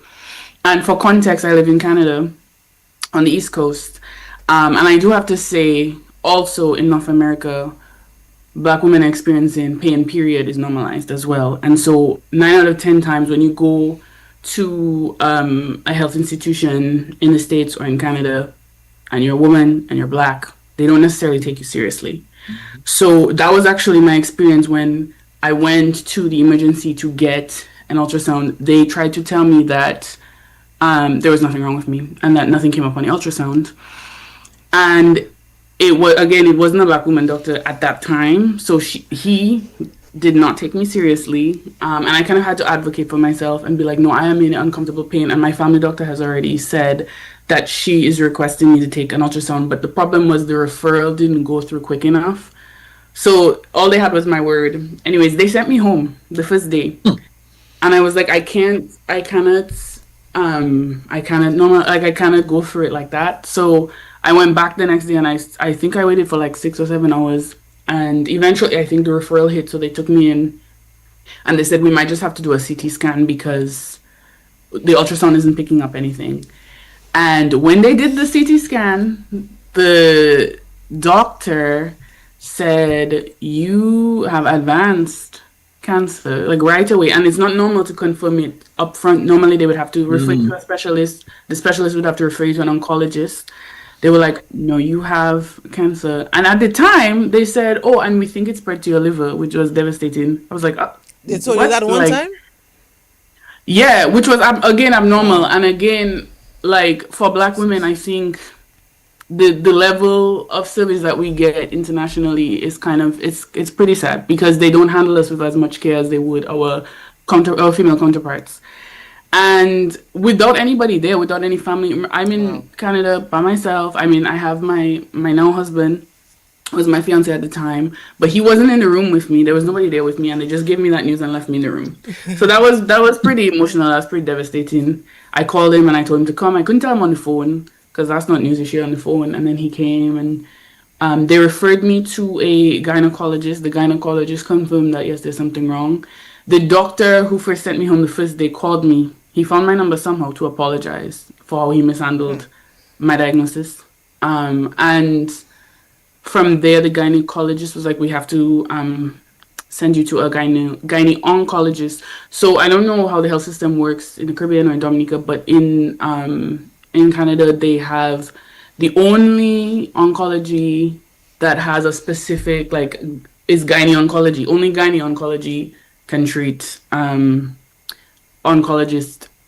can treat cancer patients for like anything to do with our reproductive system.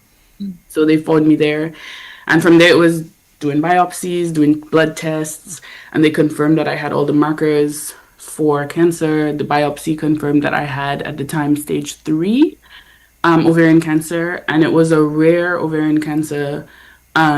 So it was slow moving, thank goodness. But at that point, it had metastasized to, I believe, my colon, my gallbladder, my spleen, and part of my periodontal. It's like the lining of your doctor. I don't know if you can help me out, but it's like the lining of your stomach. Yeah, I know in French is peritoire. Like yeah, but I see what you're talking about the.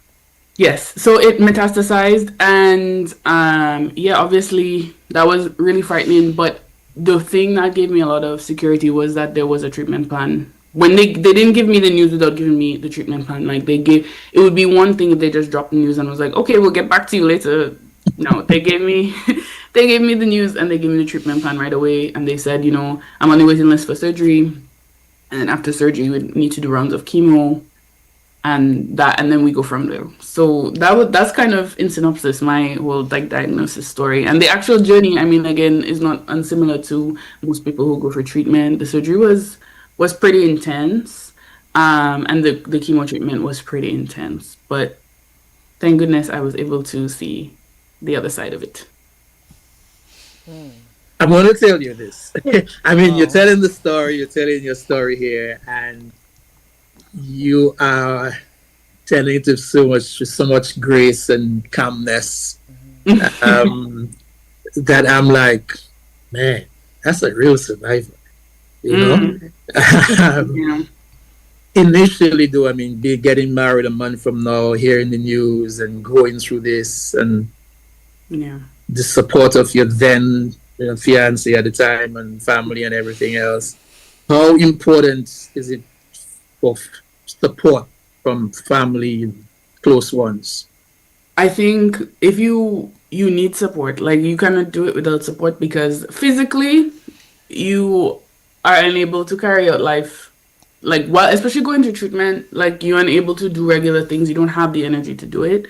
So I'd say you need support, but also mentally, it's a mental game. I'd say it's like 80% a mental game, because the treatment isn't really up to you. The doctors do what they do and they put it in and you just have to rest. But the part that is yours to do is the mental game, and you just have to build mental fortitude of spirit, and you just have to keep faith and really lean into your support system, allow people to help you and support you. So I'd say the support system is really needed, because that's what you need to get through the mental and spiritual game of it. Jacqueline, I know you have to leave. As a mother, I know you have to leave in a short while. Did you immediately accept it? How did you deal with this? It was very difficult, as I said earlier, and especially on the day of surgery, because first they said it was like a 5-hour surgery, and then it was 6 hours, it was 7 hours, it was 8 hours, it was 10 hours. We were there, and we were in the hospital because we went home and came back, and we didn't hear anything. And then when we went back to the hospital, then a doctor came and said, you need to go home and rest because I mean I had a long day, and you see her in the morning. It was really like, because you don't know what was happening. You don't know. I mean, did she survive it during that 10 hours? It was really, really nerve-wracking, and so it was myself and her husband waiting and trying to get a sense of what's happening. We were both under pressure, and it was a lot. I mean, I didn't know how to deal with it. Remember, I was going there. The only people I had around me at the time was her husband and his family, and I had, hardly any other, local people to, you could reach out to at the time, and so it was very stressful.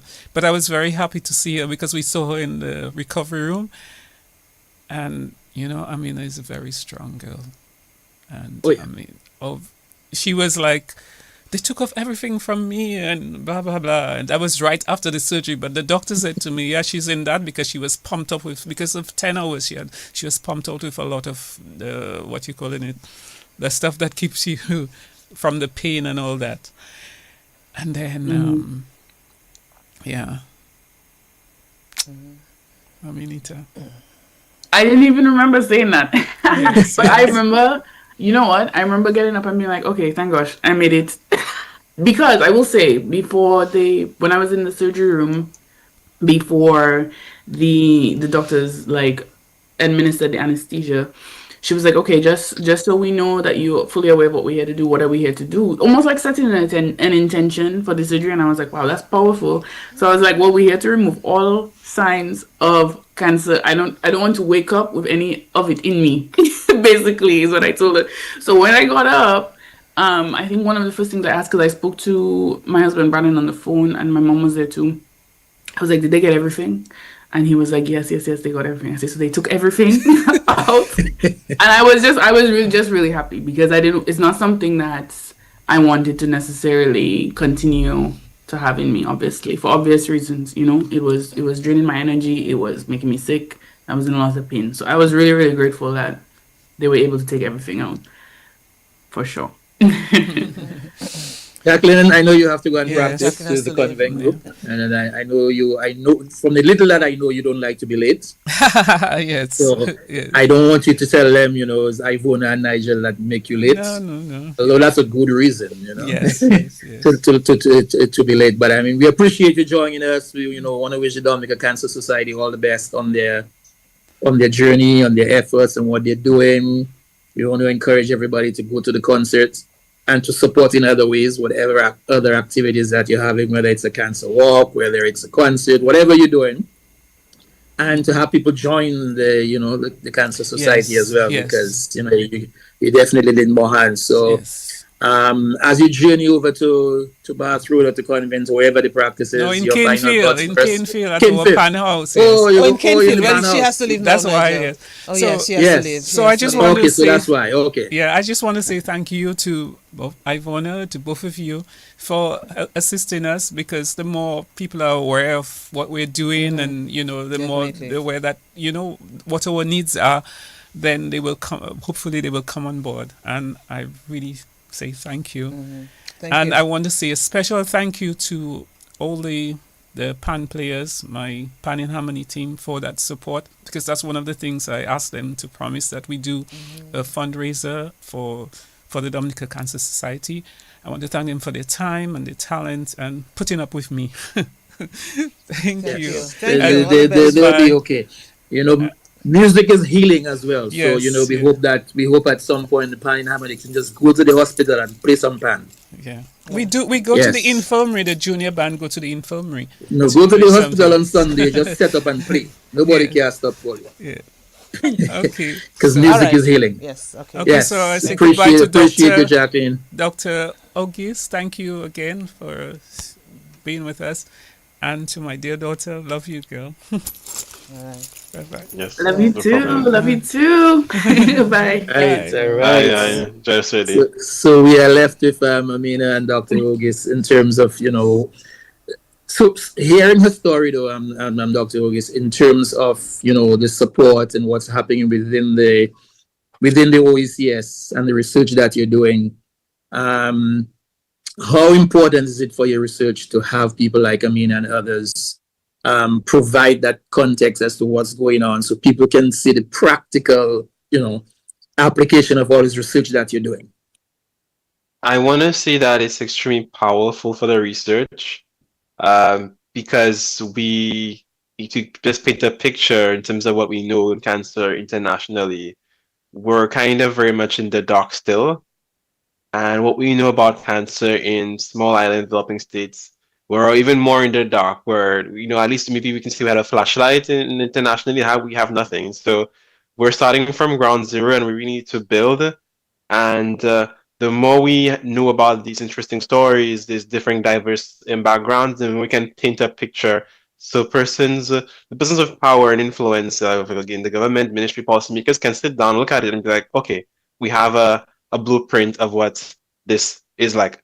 And I always say, if you cannot fight an enemy that you do not know, the more you know about the pitfalls of your system, how it performs, how it works, how it does not work, the better you can now input and insert solutions, especially at critical pain points. But you cannot know what those pain points are unless if you investigate them.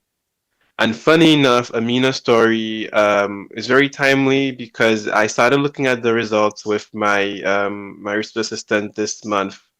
And I do recall there's a moment in the questionnaire we asked about comorbidities.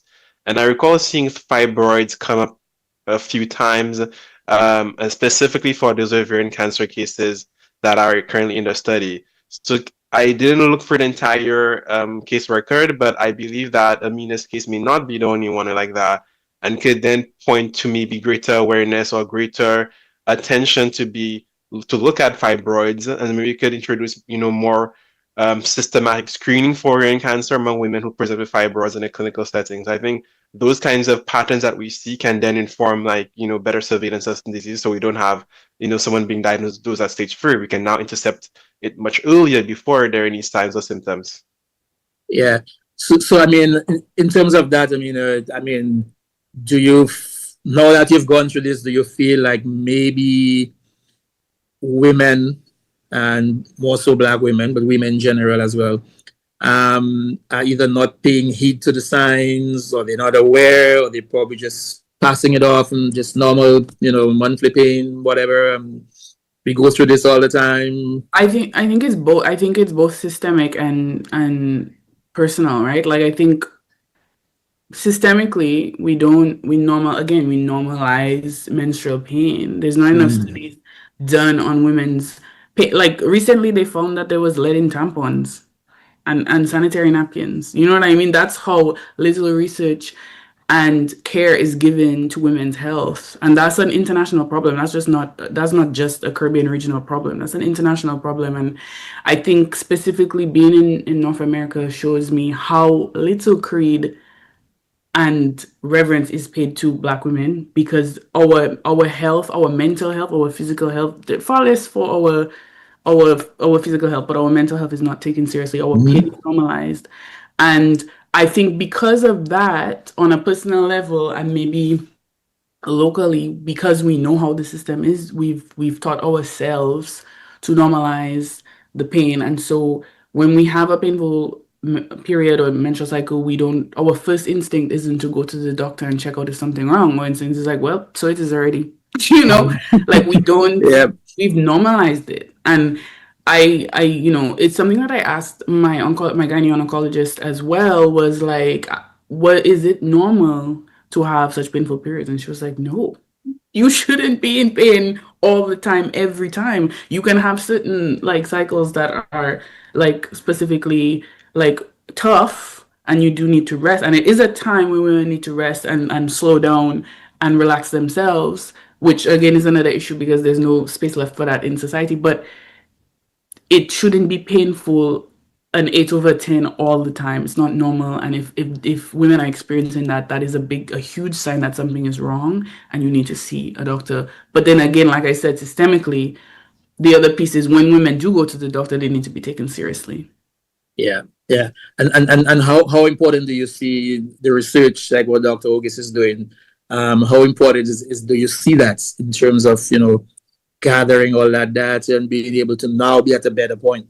I mean, Doctor, you're doing the Lord's work. Like this is literally this is very important, and it's important that it's done in the Caribbean by Caribbean people, so that it isn't turned into something else, and it isn't monetized or commercialized to sell a product to say, hey, take this and you'll be fine.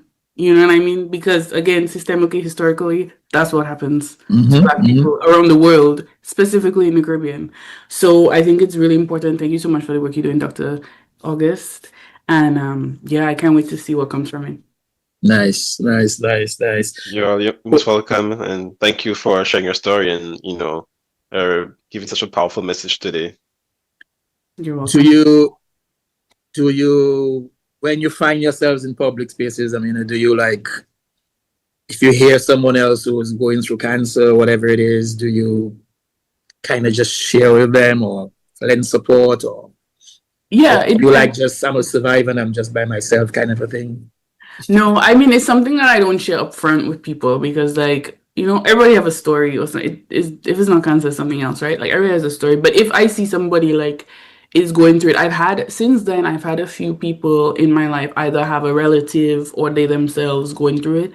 And I'll always offer it. I'll say, hey, listen, this is something that I've gone through. If you have any questions or if you need any sense of support, or somebody to advocate for you, let me know. I'm happy to do it. But I leave it up to them. Like, I don't really just insert myself or give unsolicited advice. I'm like, just so you know, I've been through this, and if you want some support or help or have any questions, I'm happy to assist. Let me ask you as well, though. I think you are creative operations content strategist. Have you ever shared anything maybe online as it relates to your I probably maybe once I was done with my whole treatment journey, I probably shared something like maybe like on my personal socials, right? But nothing like publicly or to the world. No. Okay. Right. Yeah. What is it like being a cancer survivor? I don't know. I would say like you have a new lens on life because you kind of see what's important. You also realize you don't really have anything to lose but your life. So the things I used to worry about, but I'm not sure if that came with age or just because I'm a cancer survivor, but I think the things I used to worry about and obsess over, specifically with like how people see me, how I'm perceived, that kind of stuff, like I used to worry and obsess over that, and after that I'm like, listen, I have my health. I get one life and it's time to enjoy it and do something constructive, do something that will help my community. And that's all that matters at the end of the day, is community building, enjoying yourself and spreading love. So I'd say it gave me that lens because everything else is noise and distractions and just, yeah, it made me a little bit more mindful, a little bit more soulful, and closer to my family as well, recognizing that need for support and community. Yes, it changes a little bit the perspective on like you say, the perspective on life. And I mean, in a sense, one of the things Dr. August and we were talking about it earlier was the inequity between treatments and what's available in the Caribbean as opposed to what you would get, in North America, and that gap that exists. Maybe if you had not been in North America, the situation might have been different. So that gap does exist. And hopefully that research that we're doing, Dr. August, is to help bridge that gap, right?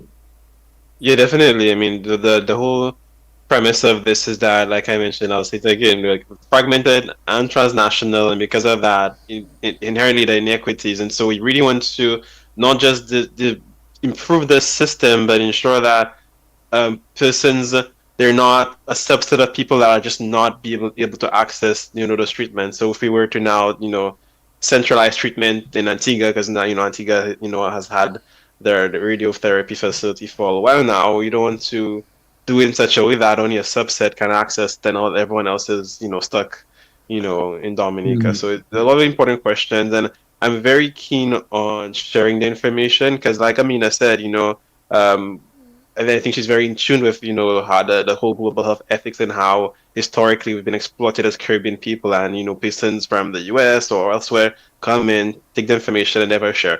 So I'm really big on trying to then disseminate information widely. This is why I try to be on as many podcasts or radio shows as possible.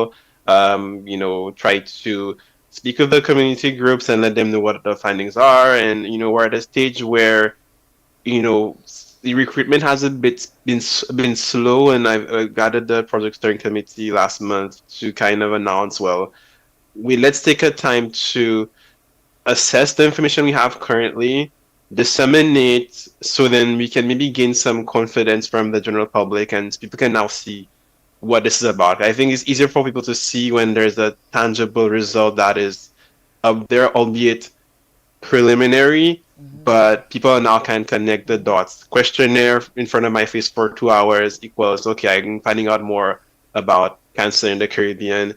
And so hopefully the next phase, when we're done disseminating towards the last trimester of 2026, is to maybe hop back on the bandwagon and continue the research. And full transparency, we don't have a major grant from the Canadian Health Institutes like I would like to have.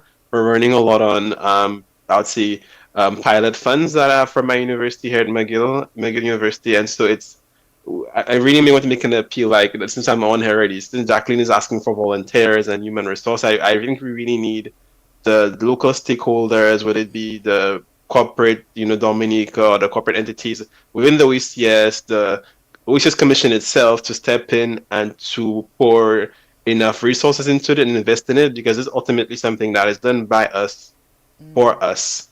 We cannot expect an international entity or the United States or the Canadian Health Institute to pour money into this. So I've done my first part to put a foundational infrastructure to build the evidence, but I think locally we need to really invest in this, either through sharing the Facebook page for the study, encouraging your friends and family to take part in the study, or to advocate for the local businesses to help support us, because we really do. This takes a lot of project management. It takes research assistants. It takes statisticians.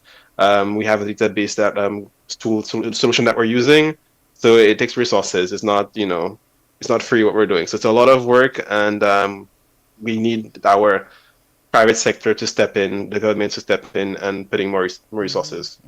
I see Aminah shaking her head in agreement. Is that something that you're advocating for as well? Well, I'm in agreement. I don't personally advocate necessarily on a public platform. Like, Right. people, my friends, I have a lot of these conversations with my friends and like my inner network about, like, I'm very vocal about the inequalities that have been done to our people, and these things, people tend to think that it's stuff that happened a long time ago. There's active inequality in today. A lot of that is health, environmental, and social inequality, right? And I think health is the one that is I think the most consequential, because we're losing people because of the lack of research. And I think, again, what Dr. Auguste, and I think I said August earlier, so my apologies, but what Dr. Auguste is doing is incredibly invaluable, and I think he should be able to get the support from Caribbean people. Like, if you need project managers, if you need it, like, call out and get people to support you in what you're doing, because it's important. And a lot of people think it won't ever affect them, but I mean, we all need our health, right? Definitely so. What does Aminah do though, apart from you're the survivor? What otherwise? Oh, okay. Well, I mean, like my I have a 9 to 5. In North America, you kind of live with. You can not have a 9 to 5. So I have a 9 to 5. Sometimes it's 9 to 9 too. So. Yeah, we're gonna create a marketing agency, and we market tourism, DMOs, hotels, and that's what I did in school. So I kind of kept true to that. But I'm also a writer. I write poetry. Lately, I've been like trying to dabble in like mixing music and like not traditional DJing, but like just mixing different sounds and things. Yes. Ivona writes poems. She's a pretty good writer. She doesn't share her work, but she's Yes, a good writer as well. Yeah. Who is? Ivona. Okay, really? Yes, yes, yes. Thank She you, Nigel, dabbles one in of my poetry a lot. cheerleaders. You Thank should you. share Thank your you. stuff, girl. Yeah. You should share your stuff. I don't really share it publicly, but I share to like my friends, my social followers, etc. But yeah, we all need a creative project. I think those things keep us grounded and true to ourselves. And maybe you probably leaned on that as well during your recovery stages, Oh my that gosh. mental part of it. Absolutely, because sometimes you have all these like feelings and emotions, and you need an outlet for it. Absolutely, and by example, my mother, my grandfather, they showed me that creativity is one of those outlets to release pain, to release whatever you might be going through. That is very important. We don't put enough emphasis on how important creative outlets are. Music, writing, acting, dancing. These things are Yes, all super important for the soul, right? And that is a part of health. That is holistic health as well. it is. It is. Do you play piano as you're in Canada? I did when I first moved, but I don't You don't anymore. have a pan in the house? All right, Jacqueline, send her a pan. You know how many times she said I decided to say you like it. It's like really so funny. Mhm. Yes, yes, yes. Send her a pan. So, or maybe at the university that Dr. Hugis is in Canada, maybe they have a pan line around somewhere that he could send to you as well. You Sure, We have but a both, school of Montreal we is have a quite school of far. music. you both are in Canada, so But We have a Montreal is school of far. music. you have a school of How? music there. I'm in Halifax, so that's like I Oh think it's like a yeah. 10, 12 hour drive maybe. I You, drove it before, well, my husband and I drove it before, but it's a considerable drive. But it's an easy flight. It's like an hour or two flight. So yeah, I've never been to anywhere near Nova Scotia. you should Um, come. You should come. I need to go. I think there's a community of Caribbean people there that yeah, Yeah, they're it's more. very I think small. I will not. I think in Montreal, I'll not joke. I think there are maybe factually two Saint Lucians in the city. Oh. Really? I'll Wow. give you a little example. So I have a colleague who is from Ghana who I was speaking with, and so we're just chatting, and she said, "Oh, by the way, my hairdresser is Saint Lucian." And I'm getting all excited. I'm like, wow, I'm gonna meet a new Saint Lucian. She can introduce you to them. We're gonna, and only to find out that I asked her the person's name, and I'm like, but this person has the same last name as my cousin's aunt, who I already met, who I know. And like, what are the odds? This is the same person. Wow. So like, there we go. Yeah, Oh it's There are two of us in Montreal. I'm convinced there's no one else. you're There's two of us. convinced? Population two. Wow. You're a researcher, so by the way, Don't find Doc, any like Not to latest find them. breakthrough in cancer research? What are you hearing? I mean, there's a lot happening right now. I mean, if I can speak to maybe the epidemiology of things. I know it's like what to pinpoint on. Like, it depends on what you find as groundbreaking. I mean, we haven't cured cancer yet for sure. Um,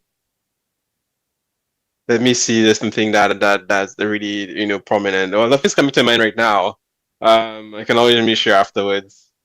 Okay, but I mean, I know the research is continuing, and I guess if more and more people sharing their stories, and I know somebody once mentioned, that maybe if it affects a very influential person, maybe there might be a lot more funding then.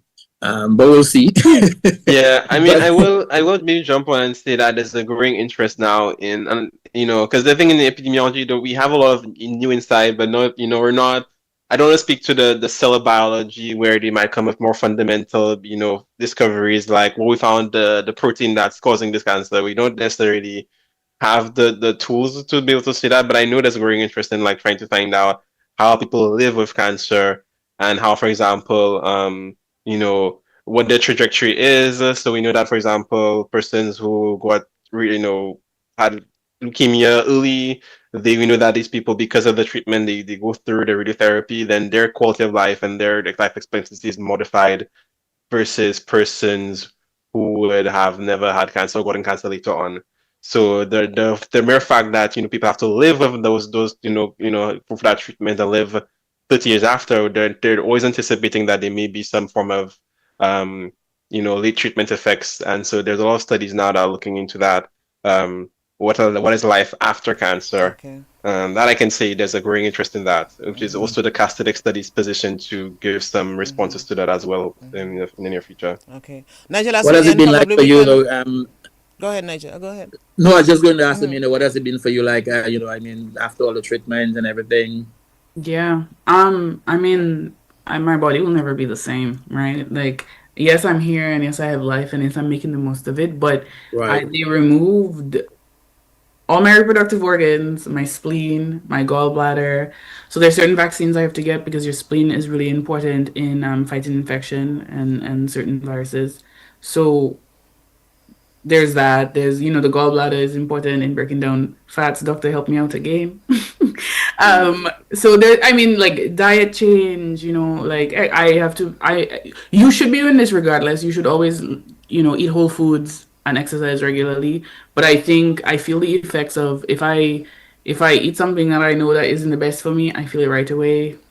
If I spend too long without working out, I am tired. My body is drained. I have to stay active. I have to eat whole foods. I have to drink water. No stress. I don't take out any kind of stress because I feel it in my body. And also important to note that post treatment, I went into menopause. And going into menopause in your late 20s is not for the faint of heart. Like you see in all the experiences, the changes in your body in real time. So it is difficult. My body will never be the same. It doesn't mean it's not doable or it's not the toughest thing in the world, but there are changes, lifestyle changes, and just mind changes too, right? You just have to change your mindset, change how you look at things, perspective, all of that. But yeah.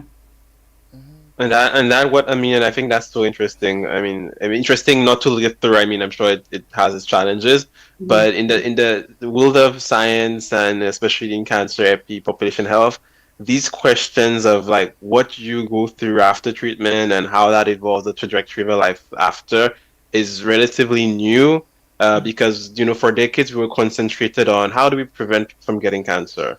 Okay, they have cancer now. How do we now treat them? What medication can we give them? Okay, and for a long this time, we're just thinking we're treating them. Okay, they're good. They're alive. They're not dead. They're not dying. They're alive. Life is good, and we just full stop. We stop there, and then we discovered there are a lot of people who are surviving cancer now.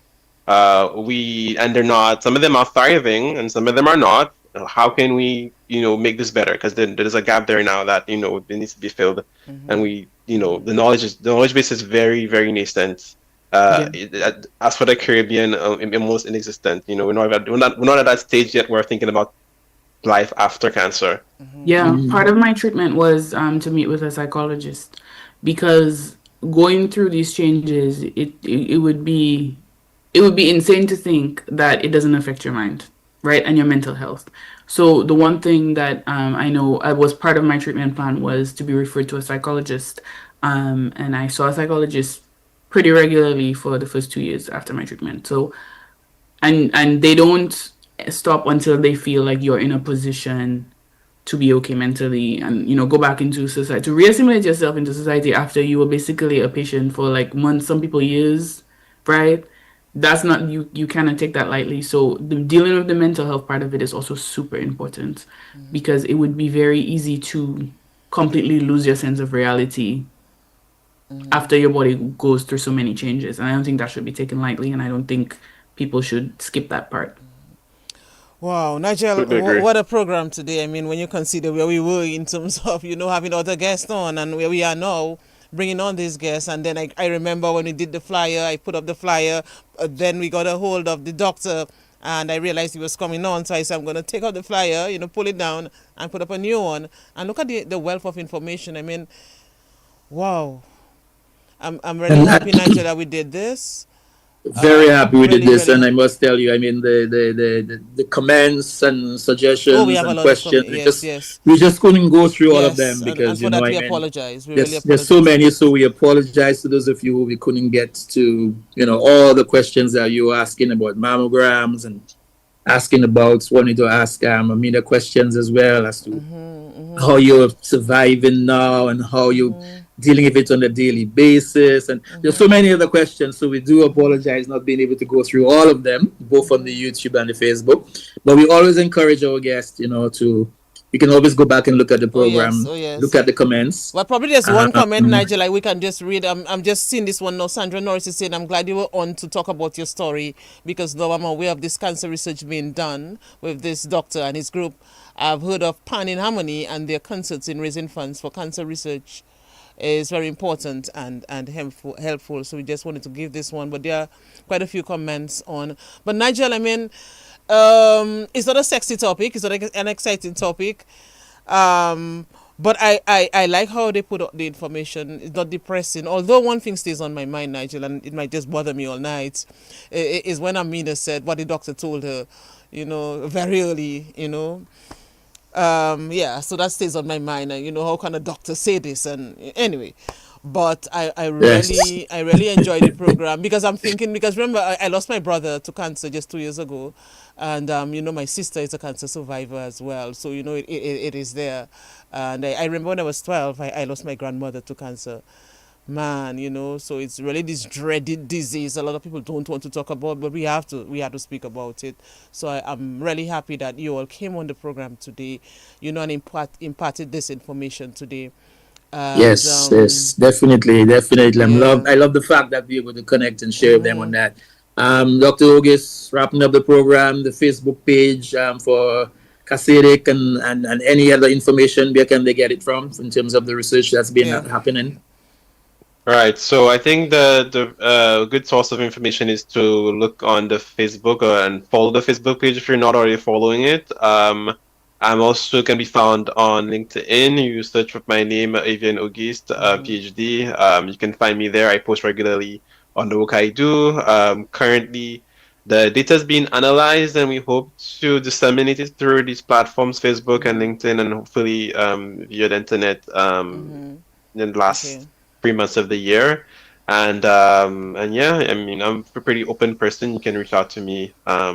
I think my contact information is on LinkedIn, internet. So feel free to either send an email, encouragement. You can, give comments on the study, whatever it is. You can, if you're a cancer survivor, you can propose to do the survey. We have people in all the islands, from St. Kitts to Grenada, contact people. And for Grenada, Dominica, that person is Yvonne Alexander, who's the co-lead for the Catholic Studies. It's on our committee. So you can contact her, or you can contact Jacqueline, because she gave her phone number, who can then put you in contact with Yvonne and the Dominica Cancer Society. So really appreciate any engagement we get from the public, and it was a pleasure being here. It was a pleasure. It was a Aminah, pleasure thank you so connecting much for connecting with us as well. Aminah? Yeah, thank you. Oh, yes, sorry. Yes, I was saying thank you for connecting with us as well. Yes. It was a pleasure to be here. Thank you so much. All right. All the best to you, my dear. Keep doing what you're doing. Continued blessings to the both of you. Always a pleasure for connecting. Appreciate it. Bye. Thank you. Right. Enjoy your day. Bye-bye. All right. So Nigel, we'll do it again next week, God willing. Yes, my dear. We'll link up again next week and make it happen again. We have quite a few reunions coming up, so next week we do. Yes, we'll look at that. Some reunions coming up, and other discussions as well. But yeah, I really enjoyed today's discussion. Very informative, very enlightening as well. And all the best to you, Aminah and Doctor. All right, my dear. And all those who were on with us as well on television, on Facebook, on YouTube, on radio frequencies. Thank you so much for all your comments as well. We appreciate. Take care. So we now go to the Digicel Digi Fun Time, normal program on a Saturday. Use multiple phone numbers. Plans all with 0 SIM cards inside. Install your eSIM today. It takes less than a minute. Available in the Digicel eStore and reseller locations island-wide. Digicel.